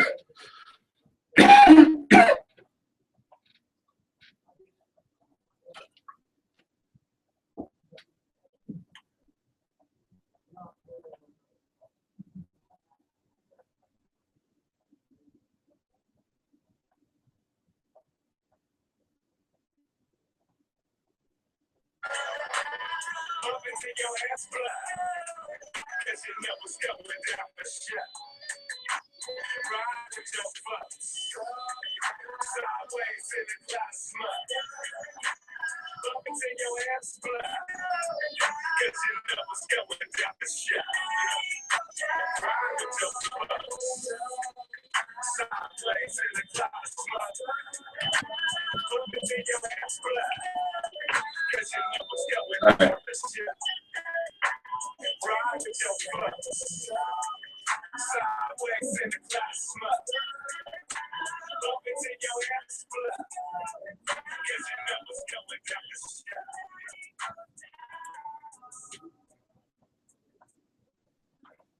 Welcome to Culinary Conversation.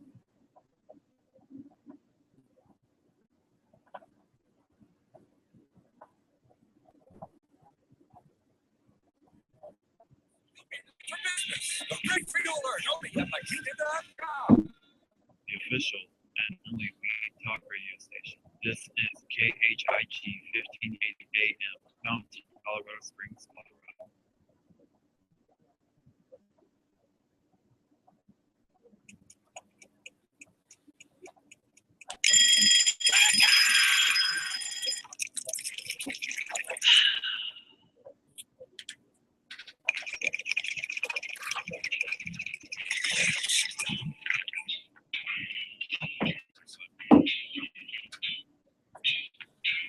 Well, thanks for tuning in. Thanks again. Good morning. The Wake and Bake Show. Your functional stoner here. Seems like I'm here all day long sometimes, but, you know, I'm a team player. That's what I call it. You ask me to do, I will just do. So before we took a break and closed up hour number one, we were talking about, well, I forgot. But anyways, I was, before I got into that radical rant, going to touch about a story on TMZ that I read about The Simpsons.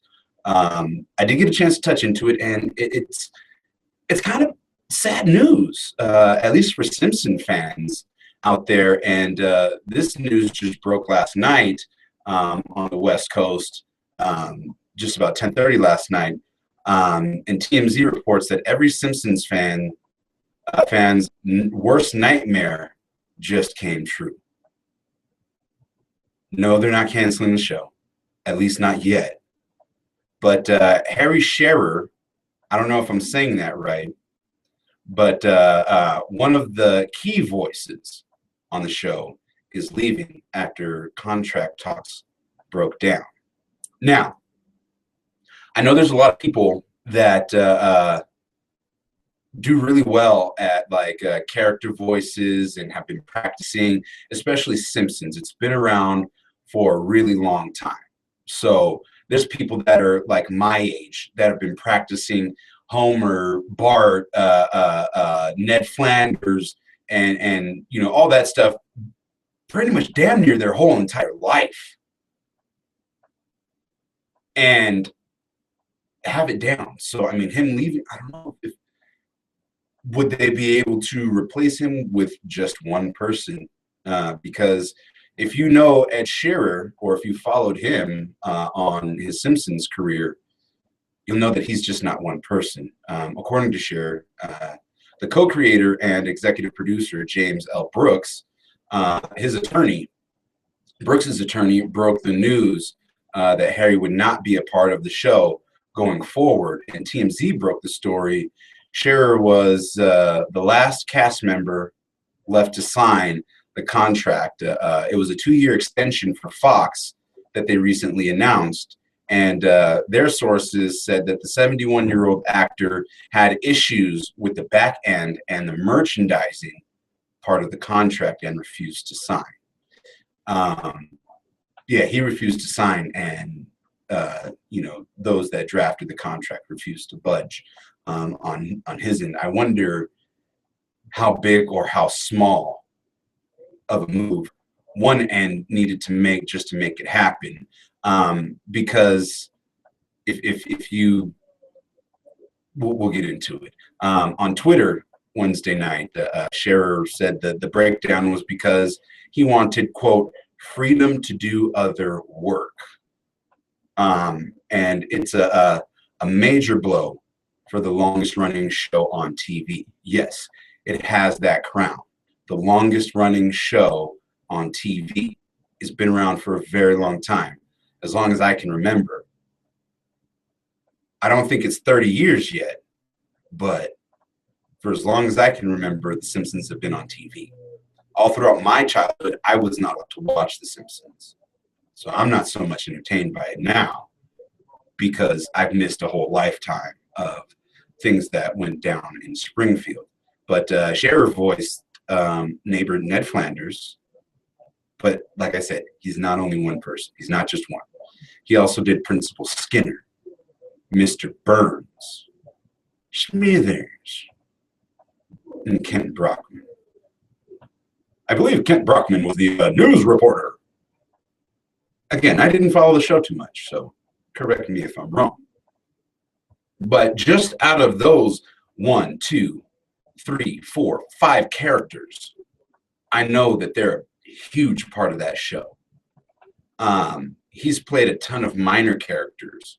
In all, he's given voice to well over 100 citizens of Springfield. I mean, I don't think that the man's going to go long without a job. But at the same time, like, what's this going to do to The Simpsons? They signed a 2-year extension with Fox.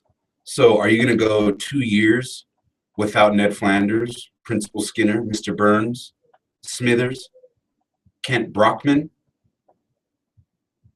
Are they just going to have small cameos? How about this, Harry? Would you be, and lawyers of Mr. Brooks, would you guys be open to, say, a freelance type of a deal for entertainment's sake, for the sake of your fan following? Because I don't think you can go a whole entire 2 years of new episodes of The Simpsons without Ned Flanders, Principal Skinner, Mr. Burns, Smithers, and Kent Brockman. I mean, there's a way to kill him off. There's always a way to kill him off. But how are you going to kill him off without his voice?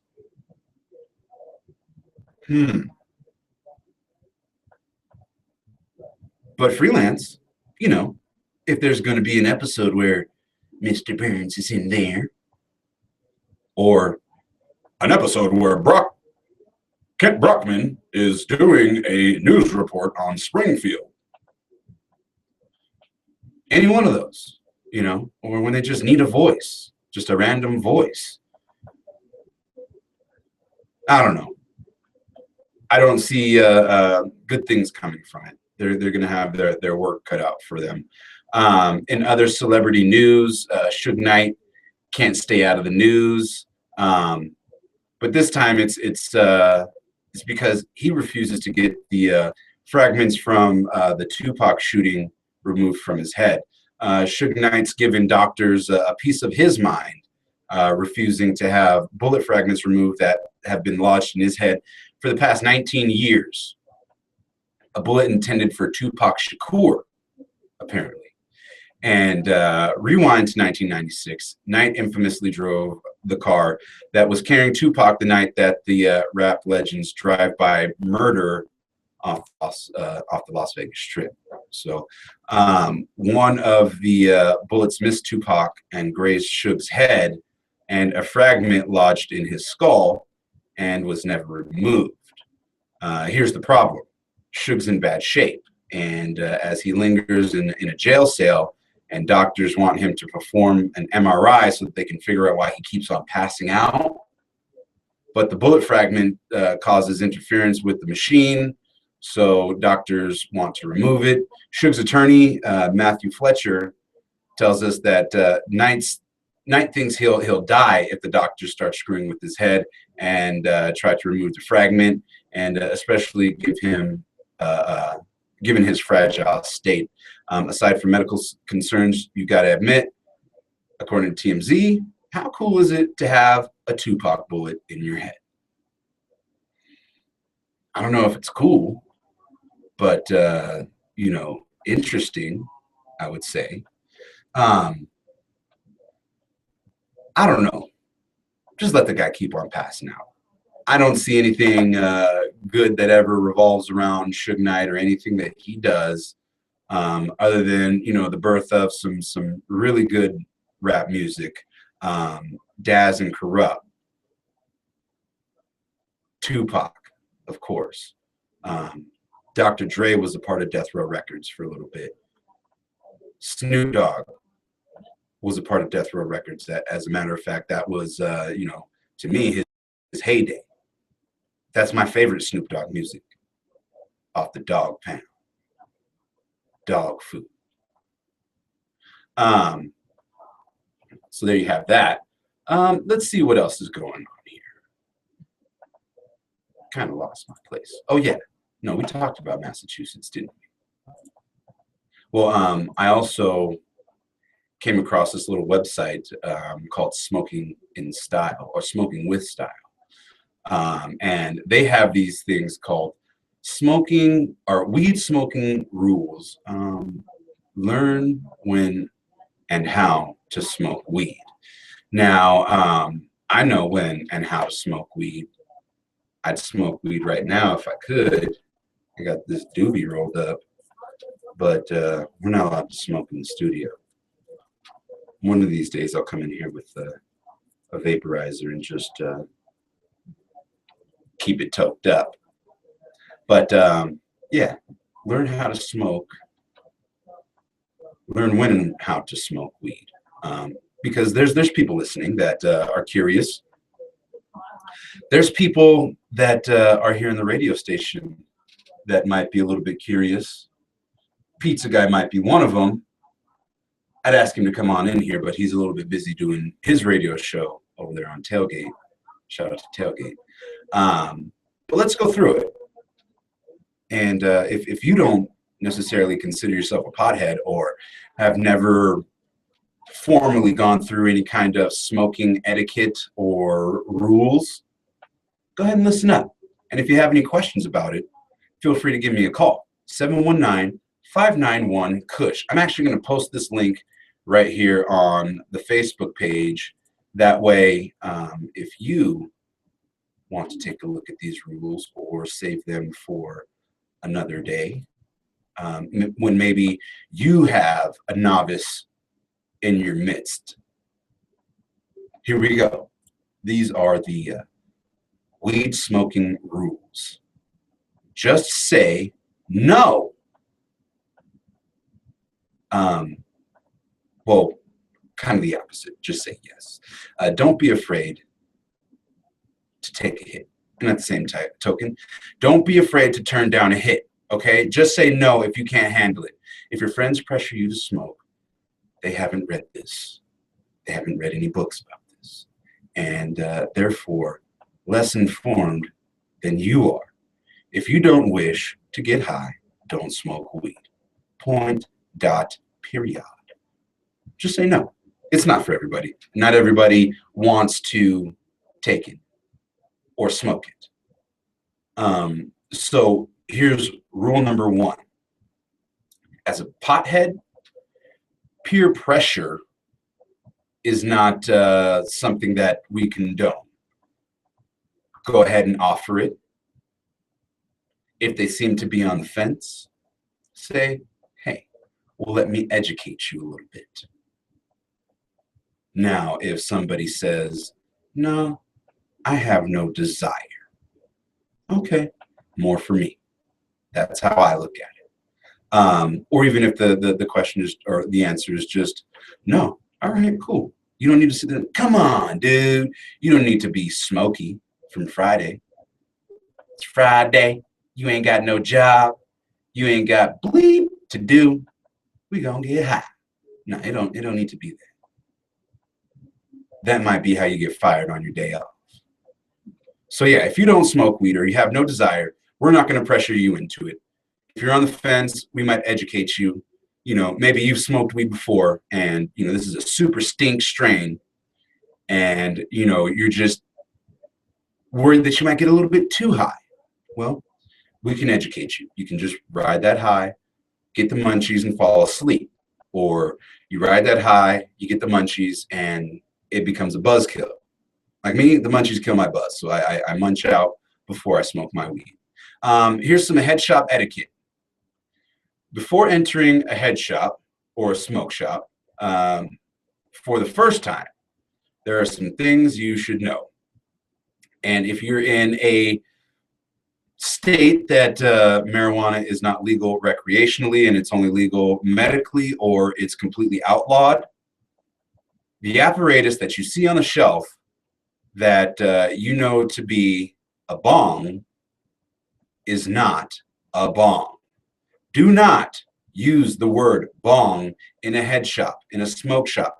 As a matter of fact, if you're in one of those states that only has marijuana legalized for medical or outlawed altogether, it's not even called a head shop, it's called a smoke shop. Now the head shop part of it, that's not in here. That's my own little tidbit. It's not a head shop, it's a smoke shop. Equal opportunity in those states that are not legal, we'll use that loose term, legal. So it's not a bong. Don't say the word bong. In the U.S. head shop, even states where medical marijuana is legal, shop owners must insist their products are for tobacco use only to remain completely legal. Now here in Colorado and in Colorado Springs, even though recreational is not legal yet in Colorado Springs, we can still walk into these head shops. They're head shops out here. Smoke shops, we can walk into those and point at a zong and call it a bong.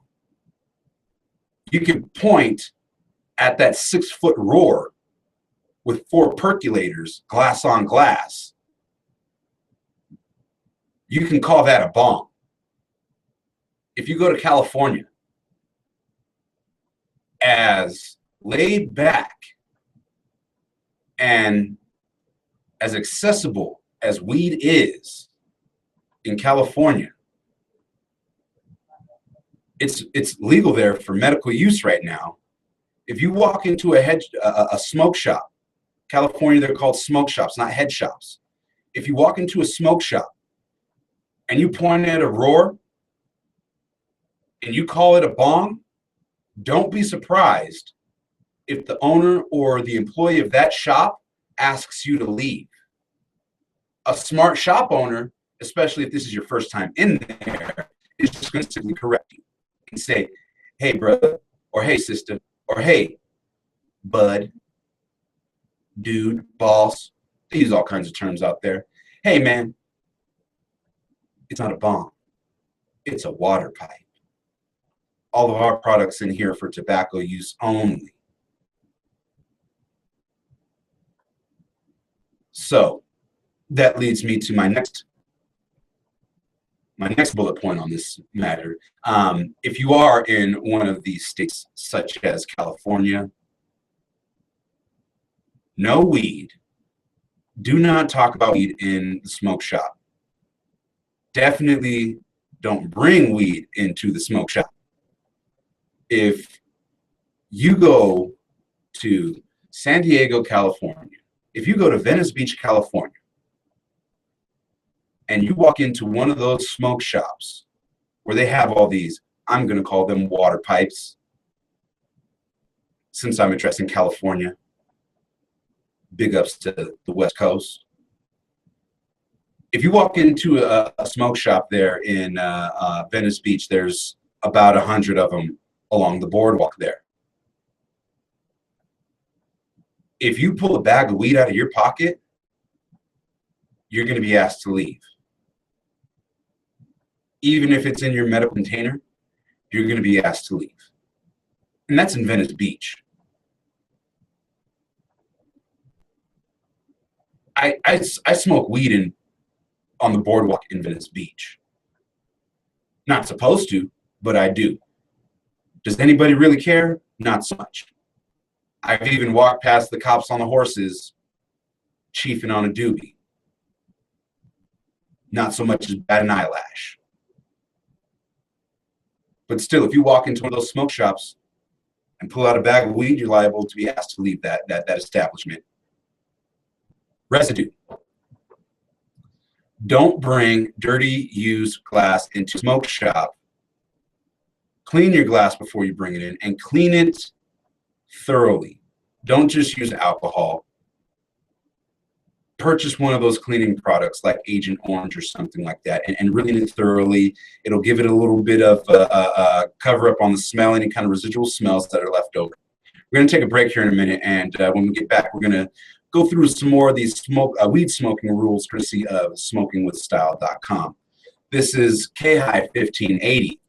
Bubba Cushman, your functional stoner, holding it down on the Wake and Bake. Keep it locked. Let's talk pod.com.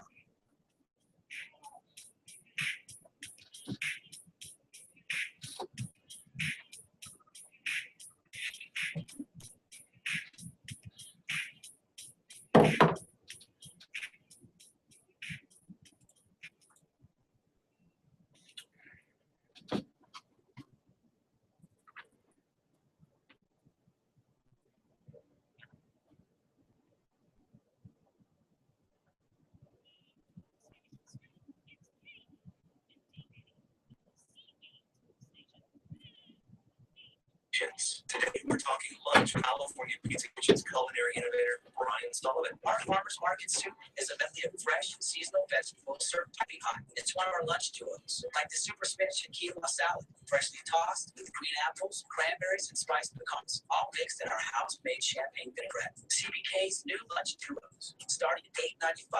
For yourself at California Pizza Kitchen, reimagined at Brand Mall on the upper level next to Macy's. You don't want an app. You want a wish list. Something that shows you everything you wish you had in a calendar instead of whatever you have coming up with your calendar. That's what you'll find at LasVegas.com. All of the big shows, concerts, and events you want. Paid for by the Las Vegas Convention and Visitors Authority.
Yeah, I'm gonna run through some weather, and then I don't think I'm gonna do anything off this list. Maybe if I run out of things to do, but I'll give it a good solid teaser so that you know. All right.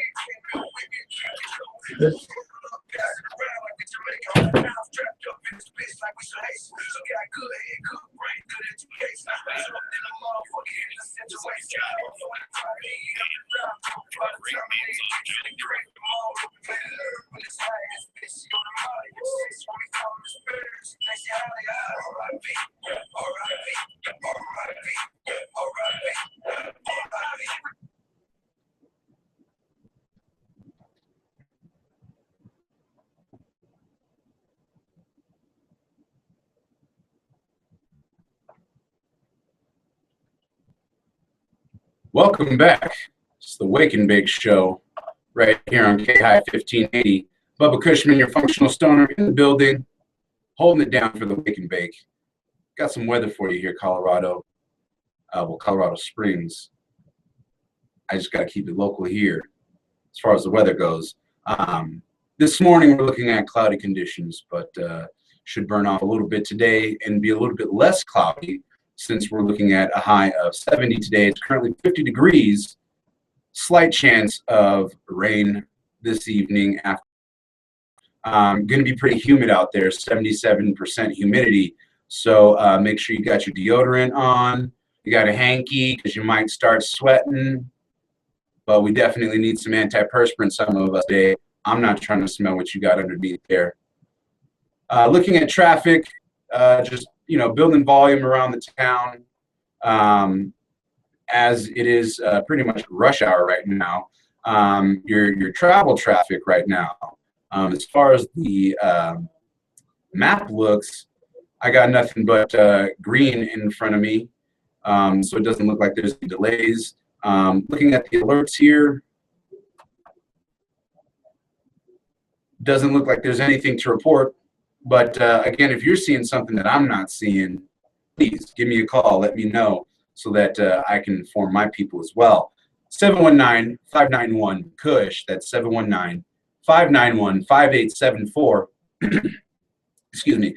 Before we took a break, we were talking about some weed smoking rules.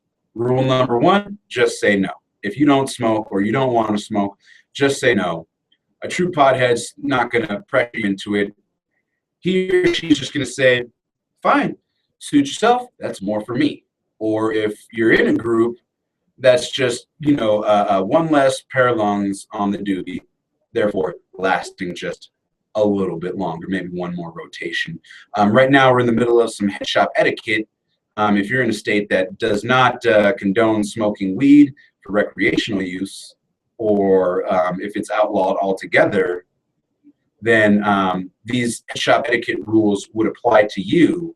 And furthermore, if you're in one of those states, they're not called head shops. You might know them as a head shop, but please, let's preserve their business and refer to them as smoke shops. They're an equal opportunity retailer of smoking products in those states. So let's call them what they are. They're smoke shops. So rule number 1 for the head shop etiquette is not a bong, it's a water pipe. If you go into one of these smoke shops and call it a bong, they're going to correct you. If you continue to do that, they're just going to ask you to leave and not come back unless you can learn your vocabulary. No weed. Do not bring weed into the head shop. Do not pull a bag of weed out of your pocket. You will be asked to leave. And if it happens frequently, you will be asked not to come back. These companies do not want to have the stigma of pot. They already have the stigma of being referred to as head shops. And they're trying to correct people. We are smoke shops, not head shops. We cater to everybody, not just the pot smoker. And in those places, not even the pot smoker. It's all for tobacco use only. Residue. Do not bring dirty, used glass into a smoke shop. Clean it before you bring it in. There's a lot of smoke shops out there that have glass blowers that work there or own the shop, are glass artists or know how to repair your glass products. So if you're bringing them something, bring them clean. There's products out there that clean it better than just your rubbing alcohol and salt. Agent Orange is just the one that I know of off the top of my head because I've used it before. Gives a great citrusy aroma after everything is said and done. If there is any residual smell, it will cover it up. A lot of people just try to use the alcohol and the salt, and there's still a little bit of residue. Any little bit of residue will get your piece of glass turned away from repair at one of these shops, if it's even just a little bit dirty. Window shopping. Don't ask to handle pipes if you're not serious about purchasing them.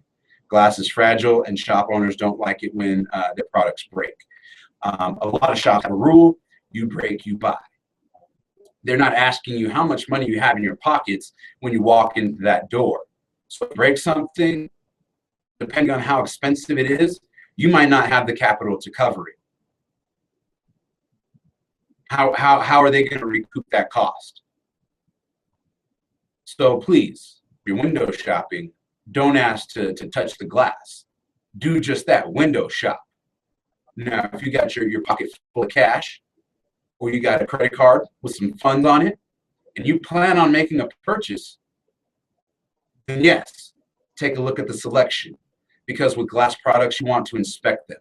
There could be little hairline cracks in them, at which point, when you heat it up, the glass expands, further cracking that glass, then becoming an unusable smoking apparatus. So, yes, glass is fragile. Don't handle it unless you're serious. They're not dealers. They're running a business. Even if they look like a pothead, they're running a business. They're in a place of business. They are not drug dealers. They are not pot dealers. Even here in Colorado, where you buy your glass, it's usually not somewhere where you can buy weed. Now, these places where their focus is selling weed and selling medication to patients, you'll find some glass products there. I see them in just about every dispensary. It's not to say that you can't get them at the dispensary, but that's not their focus. And selling weed is not the business that a smoke shop is into, or a head shop. So that's why you might find, if you're down there in Denver, walking along Broadway, right next to the retail dispensary, maybe a head shop. So you have that, but they're not affiliated. You're not walking into the head shop saying, "Hey man, let me get that pipe and a gram of that OG Kush right there." No. They're gonna say, "Well, here, I'll sell you this pipe. That's gonna be $15, and then you can walk your happy ass right next door and show them your ID and pay them their money for their weed." Because I don't sell weed here. I sell glass. Haggling. While haggling is a part of the head shop culture, lowballing or hardball negotiation will likely get you the worst deal. I've seen it happen. I'm not one that haggles prices, even when it comes to shopping for cars. If that's what you're asking, that's what you're asking. Now, I'm going to do my own assessment and come to my own conclusion of whether or not I think it's worth what you're asking. But I'm not going to ask you to reduce your price. I'm not going to tell you, well, I see that your car is listed for $25,000, but I only think it's worth 20. I'm only going to give you 20. Excuse me. I'm only going to give you 20 G's for that. Car dealership is going to say, well, let me see what I can do. But it may not get you the best deal. As a matter of fact, it might just get you a solid no. Get out of my dealership. You're asking me for $5,000? No. It's a part of the culture. I go into head shops and, I'll say, for instance, somebody referred me to a smoke shop around here in Colorado Springs. I'm not going to say any names. I was referred there because he got one of those dab drills for $15. Okay. I don't haggle, and I don't consider this haggling. He got it for $15. I go inside of this smoke shop, and I'm looking at these dab drills, and I see one that I like. And before I ask him if I could inspect it, I say, "Hey, man, how much for these dab drills?" He says, $20. I say, okay, that's a fair price. I've seen them for, more at other places. Just curious, my friend said that he got his for 15. And the thing that comes out of his mouth, his name's Isidro. Shout out to him. That's cool, brother. Give it to you $15. Cool. That's not haggling. That's just simply asking, informing him that, hey, somebody else came in here and you tossed them a deal. I don't know what the situation was with Zach and Isidro.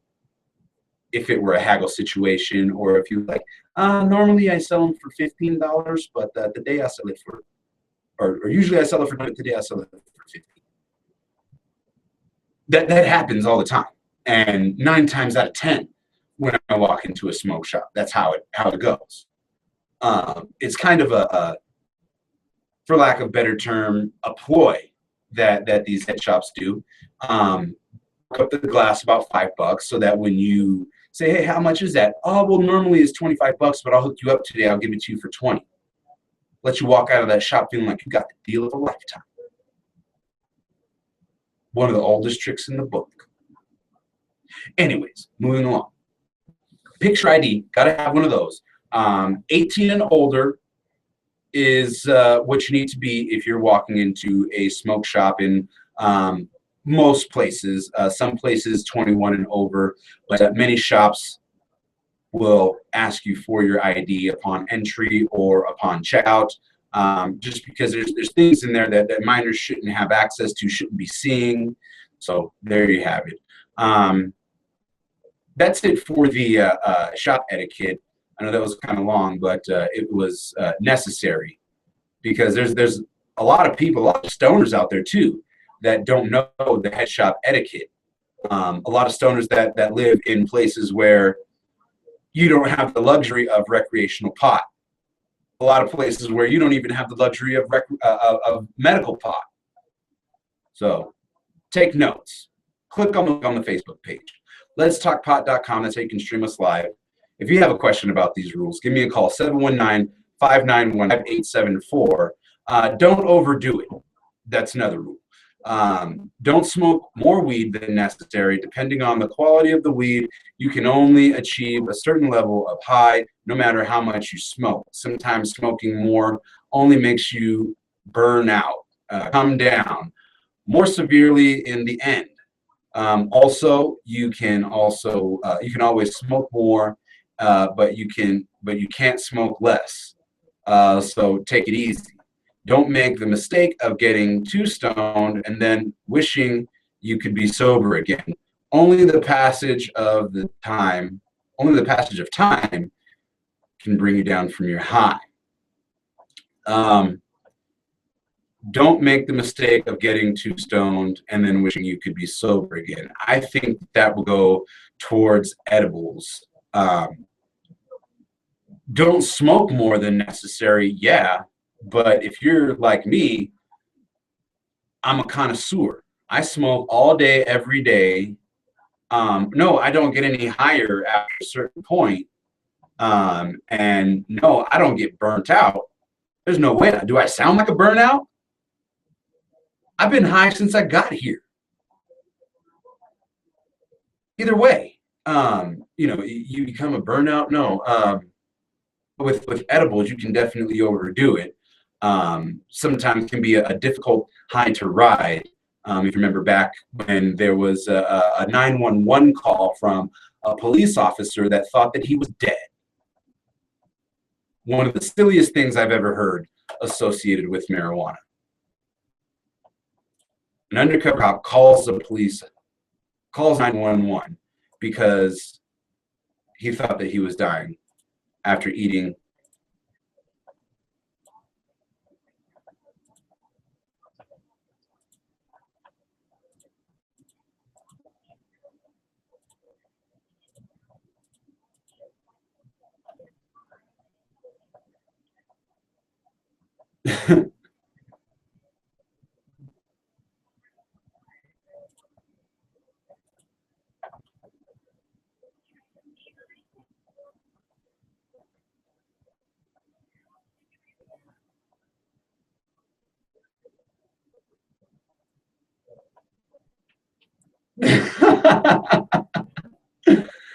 Man, that's so hilarious to me. But yeah, it can get like that. My wife has been super baked off of edibles and just rambling nonsense like, am I really here? Am I floating? Well, chill out. You just have to ride that high, all right? There's nothing that can bring you down except for the passage of time. If it feels a little bit too intense for you, all you do is you close your eyes. No, you will not die. You'll just have really, really awesome dreams or a very vivid nightmare. Top Shelf. Top Shelf is a name that is a name for the type of inhalation that only travels halfway down your lungs. I'll get to that when we get back from our break because I don't quite understand that myself, that little first statement. So please keep it locked here. We're going to finish up these rules. We only have a few of them left right here on KI 1580, Fountain, Colorado Springs. Bubba Cushman, keep it locked right here. We'll be right back. Bake and bake. It's wiggity, wiggity, wiggity, whack.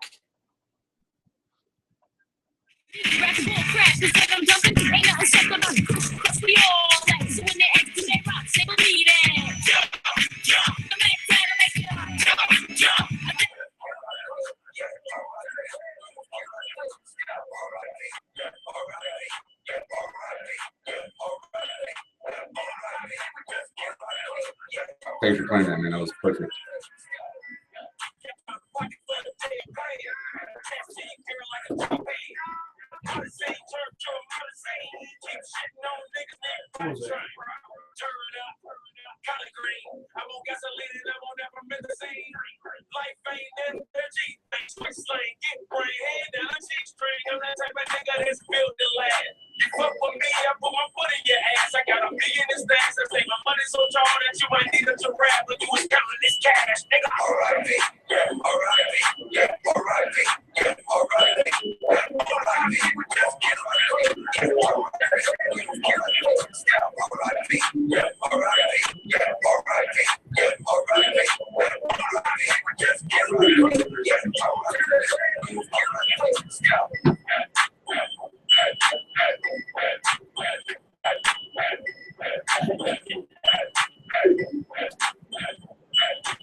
Sorry, J9.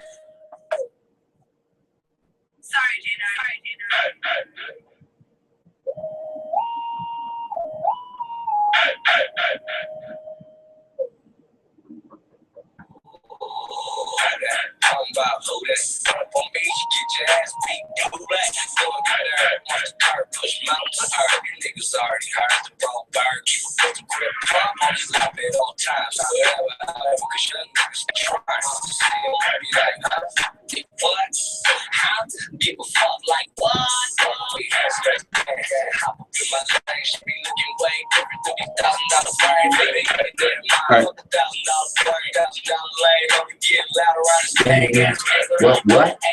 What?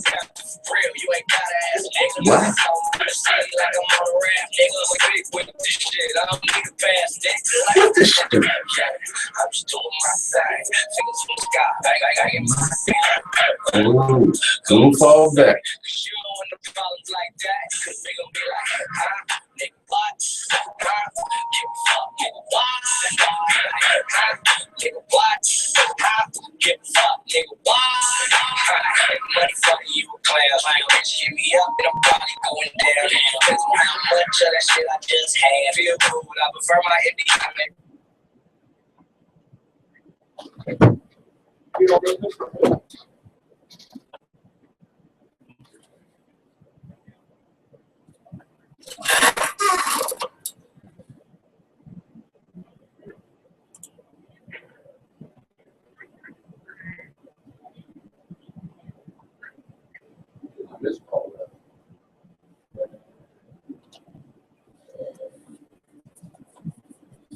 Welcome back. Getting jiggy right here. This is KHI 1580, Fountain, Colorado Springs. Bubba Cushman, functional stoner in the building. Waking Bacon with you guys, getting jiggy with Will Smith. I haven't heard that in a long time. Whoa. Anyways, we're going through the weed smoking rules for those noobs out there, the novice, the amateurs in the game. And we talked about, just say no. You don't peer pressure. Your head shop etiquette if you're not in a place where recreational pot is allowed. There are certain rules that you must follow. It's not a bong, it's a water pipe, no weed, it's tobacco use only. Don't bring in no residue, no window shopping, not a weed shop, no haggling or hardballing, and please bring your photo ID. Don't overdo it. Don't act like the cops and think that you're dying and then ultimately lose your job. Top shelf. We started to get into that before the break. And I didn't quite understand. This is the first time I've heard the term top shelf, being, 15, 16 years deep into the game of smokitude and stonerness. Top shelving is a term. When I hear it, I think of in the weed shop, the best weed that you can get your hands on. But it goes in actually smoking the weed. Now, top shelving, that's a name for inhalation that travels halfway down your lungs. The smoke seems to get caught in your chest and usually makes an unpleasant hit, followed by much coughing and embarrassment like drooling and snot and, ugly stuff, especially if you're smoking in front of a cute chick that you're trying to impress. To avoid top shelving, take a slower hit. And don't try to talk or laugh while breathing in. Yes, while breathing in. Now, once it's in there, and say, like some of us, you're wanting to hold your hit, and you have something to say, and then you can talk after you're done inhaling, because when you're talking, it's like an exhale too, and then when you're done, and then there's cotton mouth. Everybody that smokes weed or that has smoked weed once knows about the good old cotton mouth.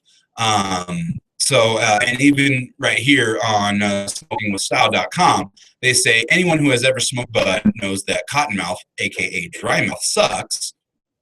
So it's only fair that you share a sip of your drink when your buddy is suffering. Gulping and chugging, however, are not covered under this rule. Inversely, if you take a swig of someone else's drink, don't consume too much. Unless this person has the cooties.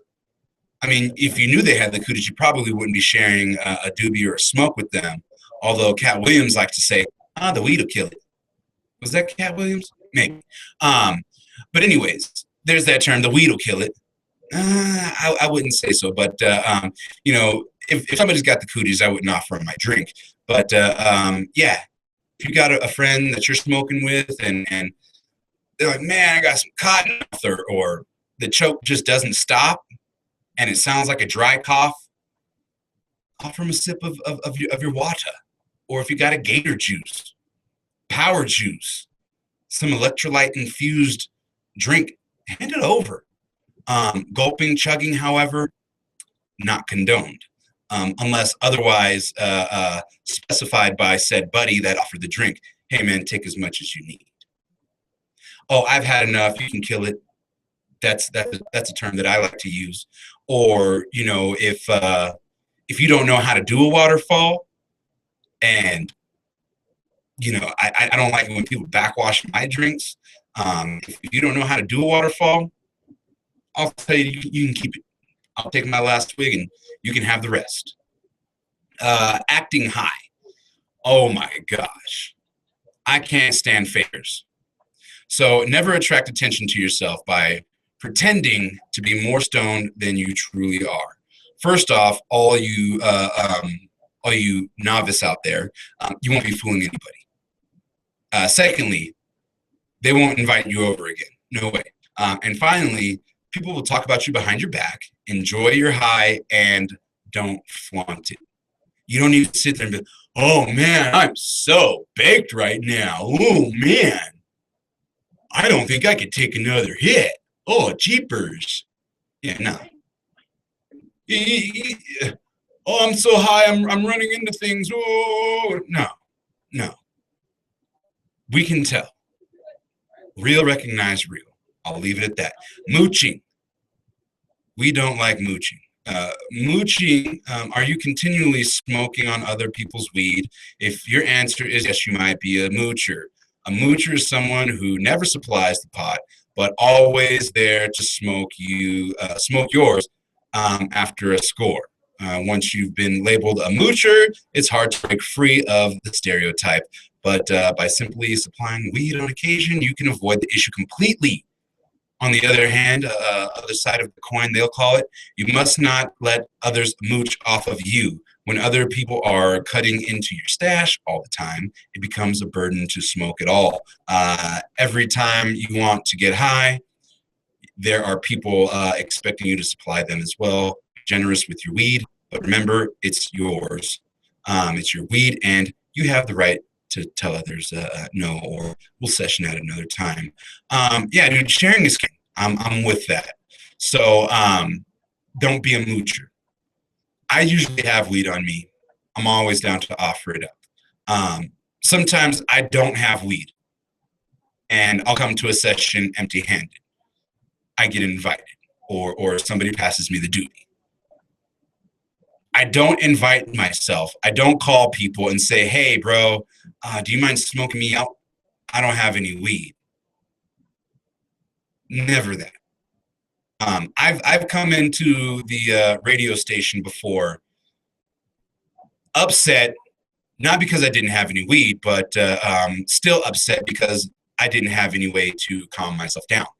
So the homie was like, well, why didn't you hit me up? I would have smoked you out. I simply told him, I'm not that kind of a person. I don't like to be a moocher. I'm not going to call you and say, hey, bro, smoke me out. Now, if you're my weed dealer and I don't have any money, I'll hit you up for a front. But that means that you're going to get your money back. So I'm not mooching. There's a difference. So don't be a moocher. Don't let people mooch off of you, because then you're going to turn yourself into a reclusive smoker where you don't want to smoke with anybody. And again, you can avoid the stigma altogether by just come bearing gifts every once in a while. We know not everybody has the ability to afford weed all the time or large amounts to share with people. We understand that. And we can pick up the slack, but we just can't support your habit or your medication. Don't get lazy. Sometimes smoking pot can motivate you to be creative. However, there may come a point where getting high only makes you tired and lazy. If you notice this happening to you, take a break from smoking. Sobriety is a trip when you've been smoking, getting high every day. Then if being sober loses its edge, you can always smoke another fat joint. Thank you. And I preach that to anybody who feels like they've been getting lazy or feels like their weed is ineffective, especially recreational smokers. Give it a break. Give it a break for even a couple days. The longest I've gone since I've been an everyday smoker is about 60 days, weed free. And what they say, sobriety is a trip we've been getting high every day, absolutely correct. I've lived my life in a haze years on end without having a sober moment throughout some of these. And you kind of get used to it, and your high becomes your sobriety. And then when you stop smoking, it flips. Sobriety then becomes your high. It's a crazy little thing. I would recommend trying it if you're not smoking weed for medical purposes. If you don't need it on a daily basis, I encourage you to try it. There's a documentary, Super High Me. 30 days smoking weed every day, 30 days without weed. Doug Benson, he's a comedian. He did that. Real quick before we get out of here, that was the weed smoking rules, brought to you by smokingwithstyle.com. I have a link on our Facebook page, KHI1580. We were talking about Johnny Depp and his dogs earlier in the show. Well, this news just broke about 30 minutes ago. Johnny Depp, his dogs kill sheep, so get your Yorkies out of Australia or else. That's the headline here on TMZ. Dogs kill sheep, so get your Yorkies out of here, out of Australia or else. That was a horrible accent that time. I can only do the knife. That's not a knife. This is knife. Johnny Depp's 2 tiny dogs are capable of wreaking havoc in the Australian animal kingdom. And that's why the dogs now have a target on their adorable little heads. And they are really cute. I'm not a little small dog type of a person, but if I had to get a small dog, I'd get a Yorkie. They're pretty cool. The Minister for Agriculture, Barnaby Joyce. Barnaby. I love that name now. Barnaby Joyce tells TMZ Johnny and Amber are not giving due respect to the enormous population the country faces with animals. Joyce says wild dogs kill up to 40 sheep a night, though we're guessing none of the offenders are Yorkies.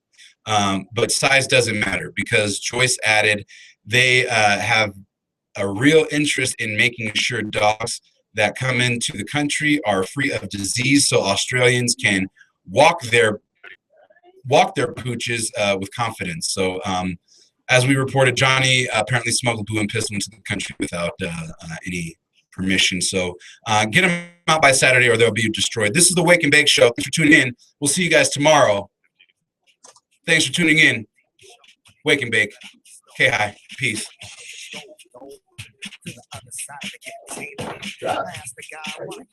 Oh, I'm good. Is your solo today? What's it? Will. What's Will? Good job, boss. Let me turn off this camera. I don't want to put business in the streets.